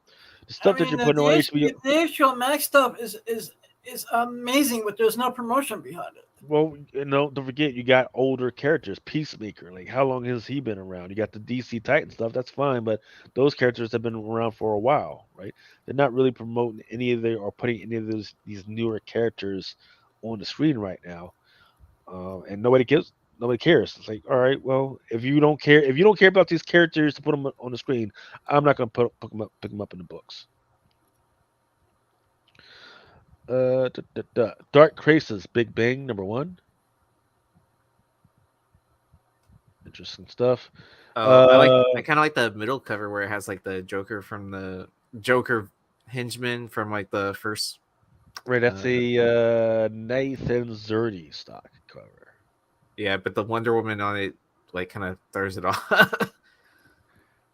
Kind of looking like a Jessica Rabbit type deal. Oh yeah, yeah. Harley Quinn Uncovered #1. This one is a Is one that the shot. art book? Yeah, it's nothing but art. Maybe there's like a couple panels where Excuse she's me. bless you. Thanks. Where she's kind of breaking the third, fourth wall and shit like that, but there's no real story. So it's mostly like all the covers from like the last couple of years that's in there. How I many do homage covers does she need? I don't know, but I do think people, if there is going to be one that people are going to enjoy, it probably would be the Harley Quinn Uncovered #1, the 1 of 50 George Perez Ryan Sook foil cover. That's the one that's a homage to Really? the that's the homage of the Infinite Crisis cover. Was that done by Perez? That was done by Perez? It says George Perez and Ryan Sook, so I'm not sure what that means. I guess So I guess he did that before he passed. it looks like his Superman that he did. I don't know if he actually drew Harley in it or if Right, someone. maybe Yeah. Ryan Sook put Harley in or something like that. Yeah, where it's like a quote unquote collab piece or Mhm. something like that, and then he just redrew Supergirl. But I mean, For me, it's still a little too soon. but it's foil, it's shiny. Fuck foil. I Am Batman. This is the first Thanksgiving cover that I've seen. You know, But it comes out in December though, right? yeah, I don't know. And then, obviously I'm being facetious. It's not Thanksgiving because you got freaking a black family and they got solid at the fucking dinner table. So it's obviously not Thanksgiving. Dude, all but- all What he type of needed Thanksgiving was is that? all he needed was like raisins in the food, and then they've been Fuck listening. raisins. What's raisins anger me? Raisins are fun. They just don't go for dinner. Right? You They damn have right their they own don't. place. Kal-El returns. This one is a Nathan Zerdy special. see. Let me see. I like this 30 cover better than the other one. Yeah, and it's 1 in 25. Wildcats number 2, cover E. Here's the Ben Oliver Spawn card stock. Then there's just a regular Ben Oliver card stock with Old Girl just there. I looked at it. It's called like a new superhero team that's in there. They're like the 7 or something like that. That's in here. But there is a 1 in 25 by Jeff Spokes as well. See, they fucked up and they didn't do the for Wildcats. They didn't do the was it the laser scope reflective Yeah, cover like like they did back in the day for the Image. holofoil? Yeah, the holofoil. Yeah. There is a 1 in 50 Howard Porter card stock. I don't know what this means. Maybe some of those Wildcat fans can get me straight, but I don't know what this mask means. Batman Spawn. There's a Batman Spawn variant cover that's going to be out. Okay. Wonder Woman number 794. There's a Jen Bartel cardstock that looks terrible. None of these covers look really well. There is a 1 in 25 weeks that looks terrible. I don't know what they're going for with this. Image. All Against All, number 1. Looks interesting. It's about a post-apocalyptic era, and this boy, he was born when it all started. He's like just trying to make it through, man. And he looks like freaking Tarzan, and he's fighting fucking wild animals and zombies and shit. So it's the in between story for Berserker from what we have now from when the start. Uh-huh. Interesting. No, I was just joking. It's because Berserker is like boom. This is Image. Hexware number 1. No, I forget what this one is all about. I don't Looks know. interesting. Radiant Pink number 1. This one is, I think, Bird City actually has a cover. Yeah, they just dropped it today, if I'm not mistaken. And they were too lazy to come on and promote their own shit. I see how it is. Yeah. Maybe they fell asleep after they got drunk on their show. You never know. See, they don't have an excuse. They're West Coast time, or I guess they're in Arizona, so they don't change time zone. So, yep, there's a 1 in 25 for this one. Seventh Sons. I do like some of these covers, like that one to the far right. Oh yeah, 78 points got it right. Yeah, it is an Ivan Tao cover for the Bird City. All Out Avengers. I do like the one to the far right. It kind of looks like a J. Scott Campbell. It is not. Is it his protege? No, it's not. I don't think so. Understudy. It's about Dotson, or I forget. No, I forget the artist's name. That there's someone that like was studying under Campbell that has like a kind of a similar style. Yep. Amazing Spider-Man number 16, 1 in 25 by Bagley. Deadly Neighborhood. Oh, they're bringing back Chasm or Chasm. Yeah, looks like it. Yeah.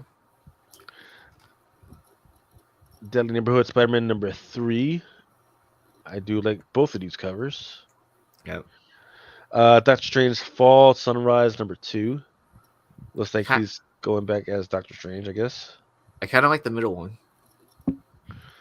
That's by Bertram. Never heard of him. Yeah. Midnight Suns number 4. There's a Maria Wolf in the middle, and then a game variant. I don't even know when this game was coming out, but they keep putting out these game variants. Fuck. Oh, where it's the that where's that studio that's doing all the artwork for it and stuff like that? Yeah, is it Nettie's?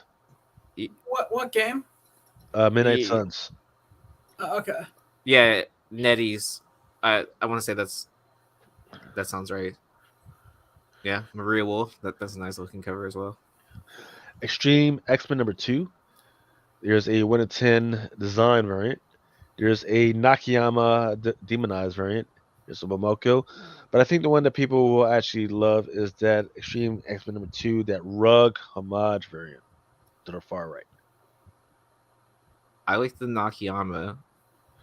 I do see where people are gonna like the X-Men 1 homage, but meh. Homage. Gangster Ass Barista #1. Nice. Do I need to explain to anybody what it is probably going to be about? Uh, Definitely the not. right, I mean it's by Black Mass. Problem is we just had a similar premise in this other comic called True Cult, which was almost exactly like this shit. So I don't know. Do I need to assume for the rights of that story? Because I used to be a barista at one point in time. So were you gangsta ass barista? You know. uh let's see. Am I still within the statute of limitations of some of this thing? Oh, No, you're not. Spawn #336. No, nothing that kind of catches my eye on this one. Miracle Man, the Silver Age #3, Aja variants. There's some Aja fans out there, and there's some Scotty Young fans out there, and it actually doesn't look that bad at Scotty Young. yeah. And of course, there's a 1 in 25, Carlos Pacheco. Oh wow. So I'm surprised they didn't make the Aha. Or I guess I wouldn't make the Scotty Young a 1 in 25. That wouldn't make sense. yeah, so You get Pacheco the 1 in 25 right now. yeah, so like I know people are looking out for that one, the burrito, Carlos Pacheco, but I don't know. This is one of the last ones. What? The, Uh, what? The Well, I burrito? thought they re They they you mean the re-imaged one that it. we called with the tamales? Yeah. I thought they corrected it so it didn't have the tamales and all that shit Yeah. in it. Like whatever he originally intended the cover to look like. wait, which one are we talking about? You're talking about the Green Lantern cover, right? No, talking about the one his last joint was supposed to be. I think it was like an Ant-Man cover where this dude is Oh. eating a freaking burrito. That was his last one. Oh, okay. I was thinking of the when The they were Green Lantern, doing. yeah. Green Lantern with the Yeah. tamales and all that on the cover. Was that the same artist? No. Okay. I don't know Sorry. who that was. Okay. Moon Knight #18. I really like all these covers, but there is a 1 in 25 Holtz. Yep. Murder World Spider-Man. There's one by you. I do like that skull cover. Just the layout design of it. New Mutants #33 Aspinall variant. Just them chilling. I might have to get me one of those. Spider-Man Double Trouble, Madari variant. There's a Savage She-Hulk facsimile coming out. Cool. A little too late. Shang-Chi and the Ten Rings. Black. Some of those covers have been looking really cool though. But nobody's actually fucking Reading it. I haven't read it since issue 1. Why is this fucking book a thing? I don't know. To promote the next movie, right? Don't tell me there's another movie. I mean, It wasn't all that bad. but I thought they were like using the characters into something else or something like that. I have another 10 Rings movie and another Eternals. Nah. Just me. Yes, just you, man. She-Hulk 1 in 25 Dotson. And there's also going to be a Momoko. And then a Bartel, I'm assuming, for the A cover. Yes. Star Wars Dr. Aphra. There's a Torrent Clark. Nice. Star Wars Han Solo Chewbacca #8. Nothing particularly like ooh wowie. Yeah. Star Wars High Republic Blade #3. I don't have any of the art for the 1 in 25, nor the Ginger Ordano. I do have the art, however, for Star Wars High Republic Blade #1. It looked really good. I forget I forget what this dude's name is. fuck. It's like Epson something, but his first appearance was in the Star Wars High Republic Annual. Oh, nice. I still have that. Oh, and then also that was the annual was like an $8 cover price too at one Yep. point in time. Yes, sir. $7.99. Yes, it was. Yeah, so I mean, not a lot of people were ordering that. I found some back issues. I think I was because that was from the IDW series, wasn't it? Right? Yes. Yeah. And So there's a cover A and a cover B. Cover B is one that actually has them on there. okay. Star Wars Yoda. There's a 1 in 25. That's one to the far right. Tiger Division number 1 is going to have a 1 in 25 and a Gomez. I don't know why they needed 1 in 25 Art Germ second print because the first print was a 1 in 100. I don't get it. I don't understand. It's the same cover though. It's the same fucking cover, man. The same It's exact fucking cover. they lowered the number so people can actually order it. The Gomez is the exact same fucking cover as well. So they just changed the tint of the color or something like that. I don't even know because it looks the same to me. Oh no, they just added that little extra bar at the top of the UPC second print. Jesus. I know, I don't know. I don't know. Thomas 2022, number 1. So this would be the second appearance or second cover appearance of Miss Minutes. Wait, what book is that? Timeless 2022, number 1. All right. And is that Miss Minutes an open order or just like last year? Negative. It is a 1 to 100. Oh wow. Okay. You know, people are still gonna buy it. though. Right. So as I was, I lied. So this would actually be the third appearance because. Oh, because she had the second print. Right, exactly. So there was the 2021, whereas the first print was colored. The second print, And it was that a black 1 and of white 50. joint. Right, it was a 1 of 50. 1 of 50 second print. Now this one is the third print, 2022. So So are we? Yeah, are people going to make that bet on this 1 in 100, and it just be another fucking cover appearance? Do we think that Miss Minutes is actually going to make it on the interior? I would hope so, but I'm not holding my I'm breath. not gonna bet money on it. Yeah, I'm not holding my breath. And it's gonna be or if she is in the book, it's gonna be something stupid where it's like one panel, like a corner or something. And it's like She'll be sitting at a bar somewhere or on a desk. Yeah, Miss Martin, Captain Marvel's vagina, or something crazy like that, yo. 78 points of articulation says there's a trade of Miss Minutes. Huh. Yeah. That's right. Okay. Venom but she 14. still hasn't been in the panel though, right? I don't know. Mm. Venom number 14, the book that they keep putting out, but nobody's fucking reading. Is this the one that Al Ewing is still writing? Yes. Yeah. Okay. I forget what this one is. Oh, Berserker. Is this the last issue yet? Who knows? I just want it out of my pull box now at this point. There is a 1 in 100, which was one to the far right, 1 to 75, which is the one in the middle, and there's one to the far left, which is a 1 in 50. I can't wait until Keanu Reeves is signing issues number 12s just so like people buy it again. Do we think he's actually going to make this fucking movie? Well, I do know that maybe he's going to calm down on the John Wick movies because they're going to spin off of John Wick and make this other movie called The Ballerina. Well, they're doing what? John Wick number 4. Do you think there's going to be any more movies for him? Like in those is he going to show up in the spin-offs and all that stuff?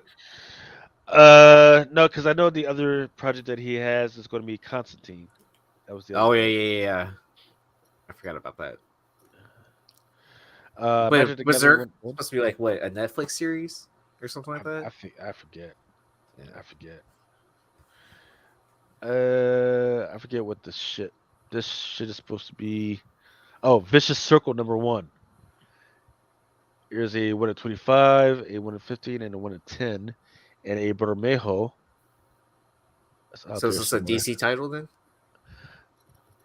Nah, I forget. This looks like a boom. Damn, $10 cover price too. Yeah. Sheesh. Family Time by Ablaze.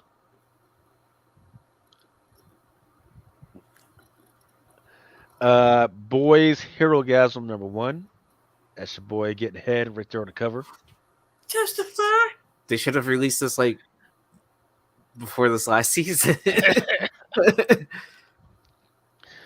Gargoyles #1. Um, yeah, oh yeah, Gargoyles #1. There's like a 1 of 1,000 out there. There's like a 700 and 500, all that shit. No NFTs, nothing. And I don't know if you were there when I was talking to the guy from Dynamite. I was like, why in the fuck are you guys having a 1 in 1,000? I was like, because once I I was see there. something, I was like, well, because once you go past 1 in 100, I'm like, I'm not going to get it. Period, because I know there's something higher. He was like, well, you can fucking return it. Okay, you holding on to my $3,000 is not a return because you don't get a return in the cash. It's just store fucking credit. Yeah, and how are you gonna spend that much money with Dynamite? You know, that could be like your entire budget of Dynamite books for the year. These are fucking stupid as. Well, that's cool because I only order about one Dynamite book a year, anyways. Yeah. In the Well, meantime, there's an ash can, right, Right. that they passed out at the retailer summit, right? Is that the one that's going for $100 right now? I don't know. Is Yep. it? Is Yeah, it? it's going for like $100. Yep. Why? The when, one from the retailer summit. why when it's not even a first appearance? There's another Be- Gargoyles book out there. Well, and That's then the one Diamond with that. sent out another One per store. Yeah.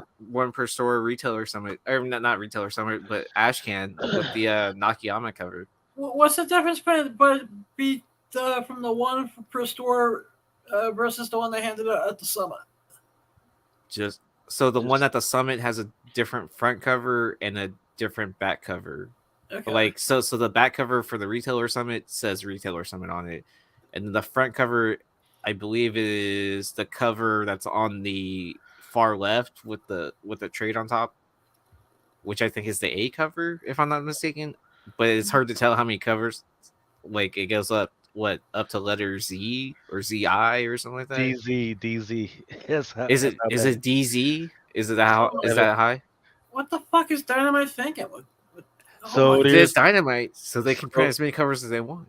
so let's I see. forgot they have their own print press right So in the studios. So hold on. So here's a Gargoyles #1 cover W is 1 in 1,000.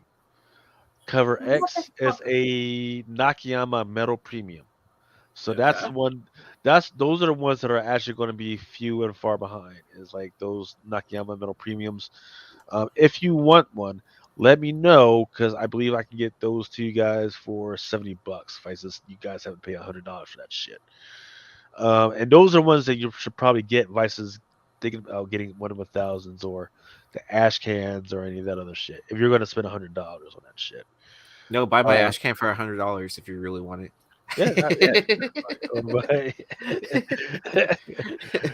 Alphabetas by Whatnot. Second print. Did it need a second print? The Legend of Quested. There is a homage to, was that Link? Is that the video game? Name of the video game? Oh, Link? There's a Zelda. quest. Legend of So Zelda. Link is the name of the character, but the video game's name is Zelda. Okay. So I'll give you props for that, for getting the character's name right. Because most people just call him Zelda, even though that's not Zelda.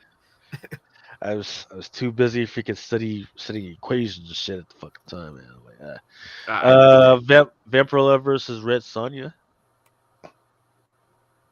Phantasmagoria has a really nice cover for issue #4. Say that 3 times fast now. No, I'm joking. Tokyo Pop #1. It's got Resident Evil Infinite Darkness, the beginning. There's a 1 and 10. That's Variant kind of cover interesting. by Murka and Dolfo. That's kind of interesting. Tokyo Pop getting into the realm of comics because I know they were doing a lot of stuff with with like Funkos and stuff like that. Exactly, especially after Viz Media, that weird looking chick told me that they wouldn't do this type of shit. It's like, okay, well, now and she was like really mad. I was like, God damn, fuck.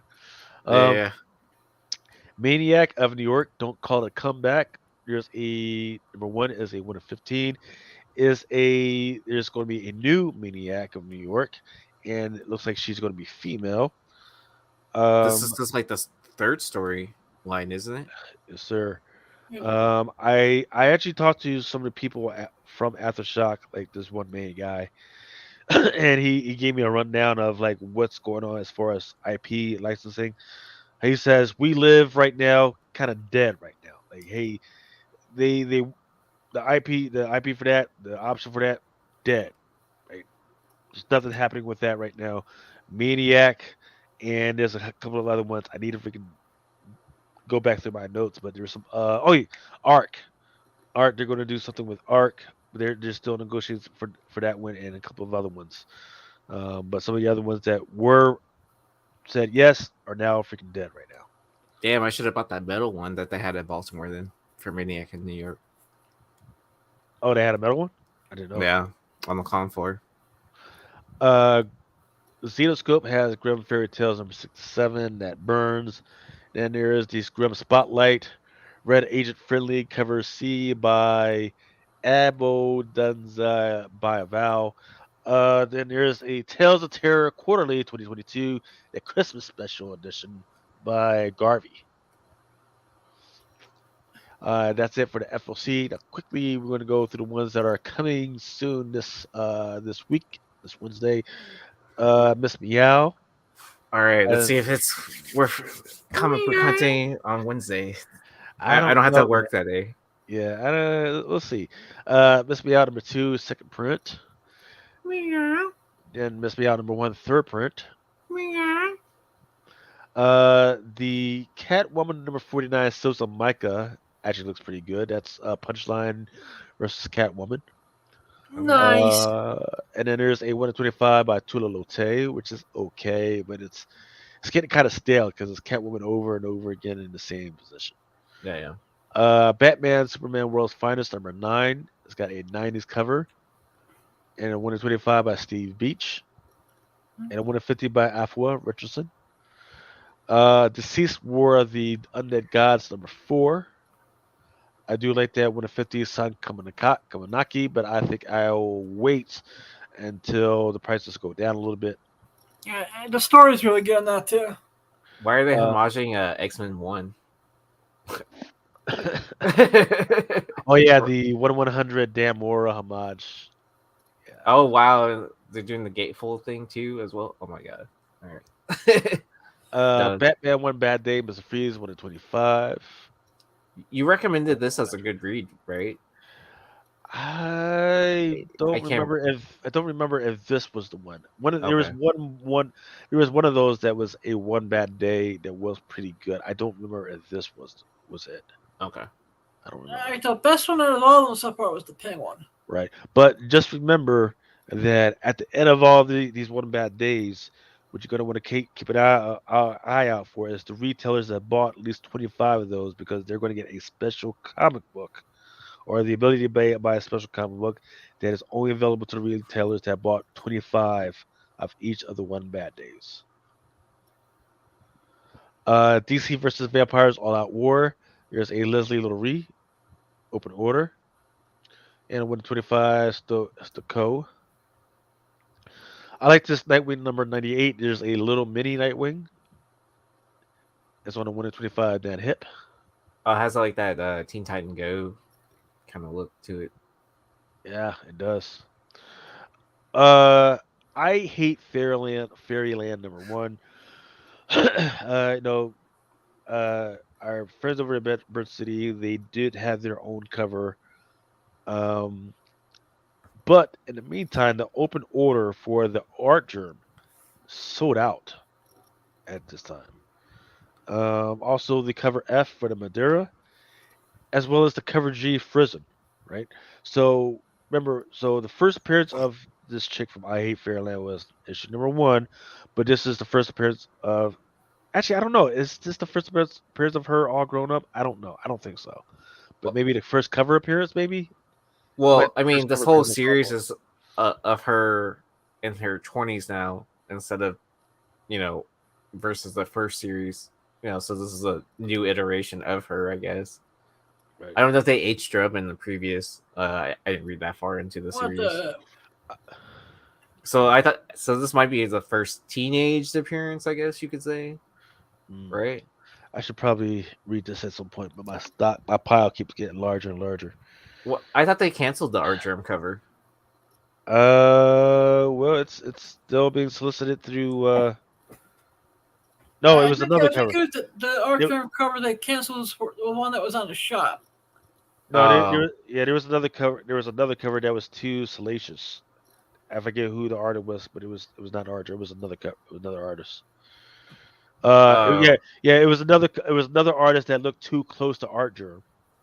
okay, That I guy wasn't sure got which way. I wasn't sure which way it was. That like if it was Art Germ that was biting someone's work, or if it was the other artist that was biting Art Germ's work.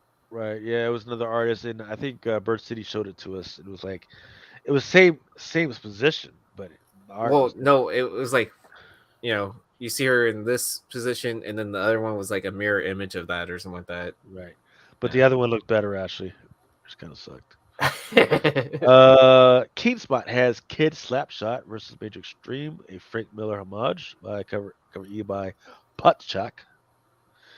The in stock is very low on this one. Jorge is saying it was Art Germ. That was so Art Germ was biting on someone's work, or it was the other way. Right. So yeah, according to Laura, they both submitted at the same. Well, the one guy said that he submitted before Archer. Um, and then the answer he was given to by Image, I guess, was that well, it was too close to that artist. But he said, "Wait, I submitted mine before this guy," and there was never any really good answer given. But the only similarities I see is just the position that she's Like sitting in sitting. a pile of trash or something like that, right? Right. Yeah. You know, you can't. There's no merchandising or IP on how a model sits. No, it is what it is. Trust me, I work with models all the time, and most of them you put them in the same position when you need them to be in the Yes. same to assume the position. Well, most artists use that reference book, right? Yeah. That superheroes and or comic book characters are normally in this position or whatever. So it tends to happen a lot. Chroma by D Felici, number one. Again, I'm not sure what this one is about. It's Cool coming cover. out. Masquerade number 3 by Brown. Nice. Guts everywhere. Eyeballs exploding everywhere. Bullet holes everywhere. Sword and Uh, Hay. something is killing the children. This book is still What? around. Yeah, the ones you're going to want to hunt for is that black and white.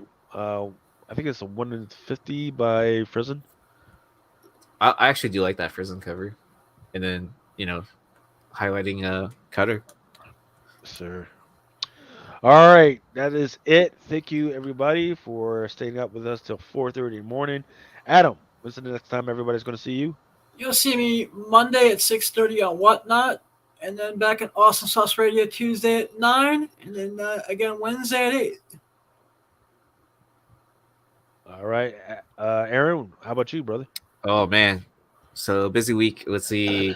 Tomorrow you will see me back on Whatnot at 9 p.m. Eastern, and then right after that, I will be hopping over onto YouTube World with Beyond Wednesdays for Modern Comic Mayhem.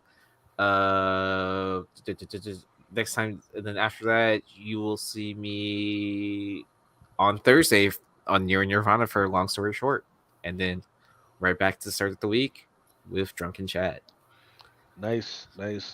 You guys may see me on Whatnot if I can wake my ass up from this eggnog hangover that I'm probably going to have. Eggnog coma. And then I'm going to be begging the rest of the other YouTube guys to freaking let me on their freaking podcast because I'm getting bored around this motherfucker. I'll start shooting you links now. Yeah, everybody send me links. Freaking, you send me a link. Laura send me a link. Adam send me a freaking link. I'm trying to come on everybody's show. I need to get back in practice. Being on everybody's podcast. I'll put you on the Wednesday show. Yeah, the Wednesday show. Hey, I'm 8 o'clock, man. Yeah, man. But I got kids, man. You Dude, guys, I'm still waiting for the Cooking with Adam show. What's up with that? Come on now. No, that's Tuesday. That's the Tuesday night version of the Awesome Sauce. Right?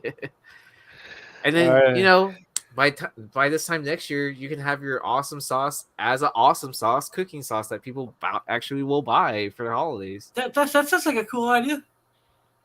We told you this a year as ago. long as we don't do the one chip challenge, because I had one of my models at Exotica take the one chip challenge and she almost fucking died. All right. Here's what I do. Here's what we do. We will give you money to pay a model or whatever, or Instagram model or whatever you do, to cook with nothing but an apron on. I know you would like that. Or to eat your food that you cook. And she still has nothing but an apron on. Got it. Yeah, that's fine too. Yeah, whatever. Yep. Yeah. All right. Once again, thank you for staying. Or get to cook Nerdy Girl a meal. Whatever her favorite meal is, I learn how to cook that shit. And I'll cook Nerdy Girl a meal. You said Nerdy Girl? Yes. Oh, you got to be careful using that name around here, man. That's a cuss word in some of these parts, man. Everyone who thinks that's a curse word can kiss my fat blind ass. As we testify. Blind Adam. Well, if you next new feature at Nerdy Girl Con. I'm trying to get her attention because I'm trying to get more information about that. Yeah, you might not want to bring around me. I got some interesting questions for her business dealings. So yeah, you just have to buy a ticket, and then you can find out. She'll contact you. But yeah, so thanks for staying up while Adam corrupts all the young minds. It is time to go. It is time to go. It is too late in the freaking morning. Sun's trying to freaking peek through the freaking blinders on my side. Thank you once again. Bless you, everybody. Please stay safe. Have a blessed week, everyone. Love you all. For each man in his time to take. Until he walks along the beach and sees his future in the water. Along that arm within his reach. Forever needed a one. Sometimes men take matters into their own hands. You want answers? I think I'm entitled. You want answers? I want the truth. You can't handle the truth. As you guys know, it is Drunken Chats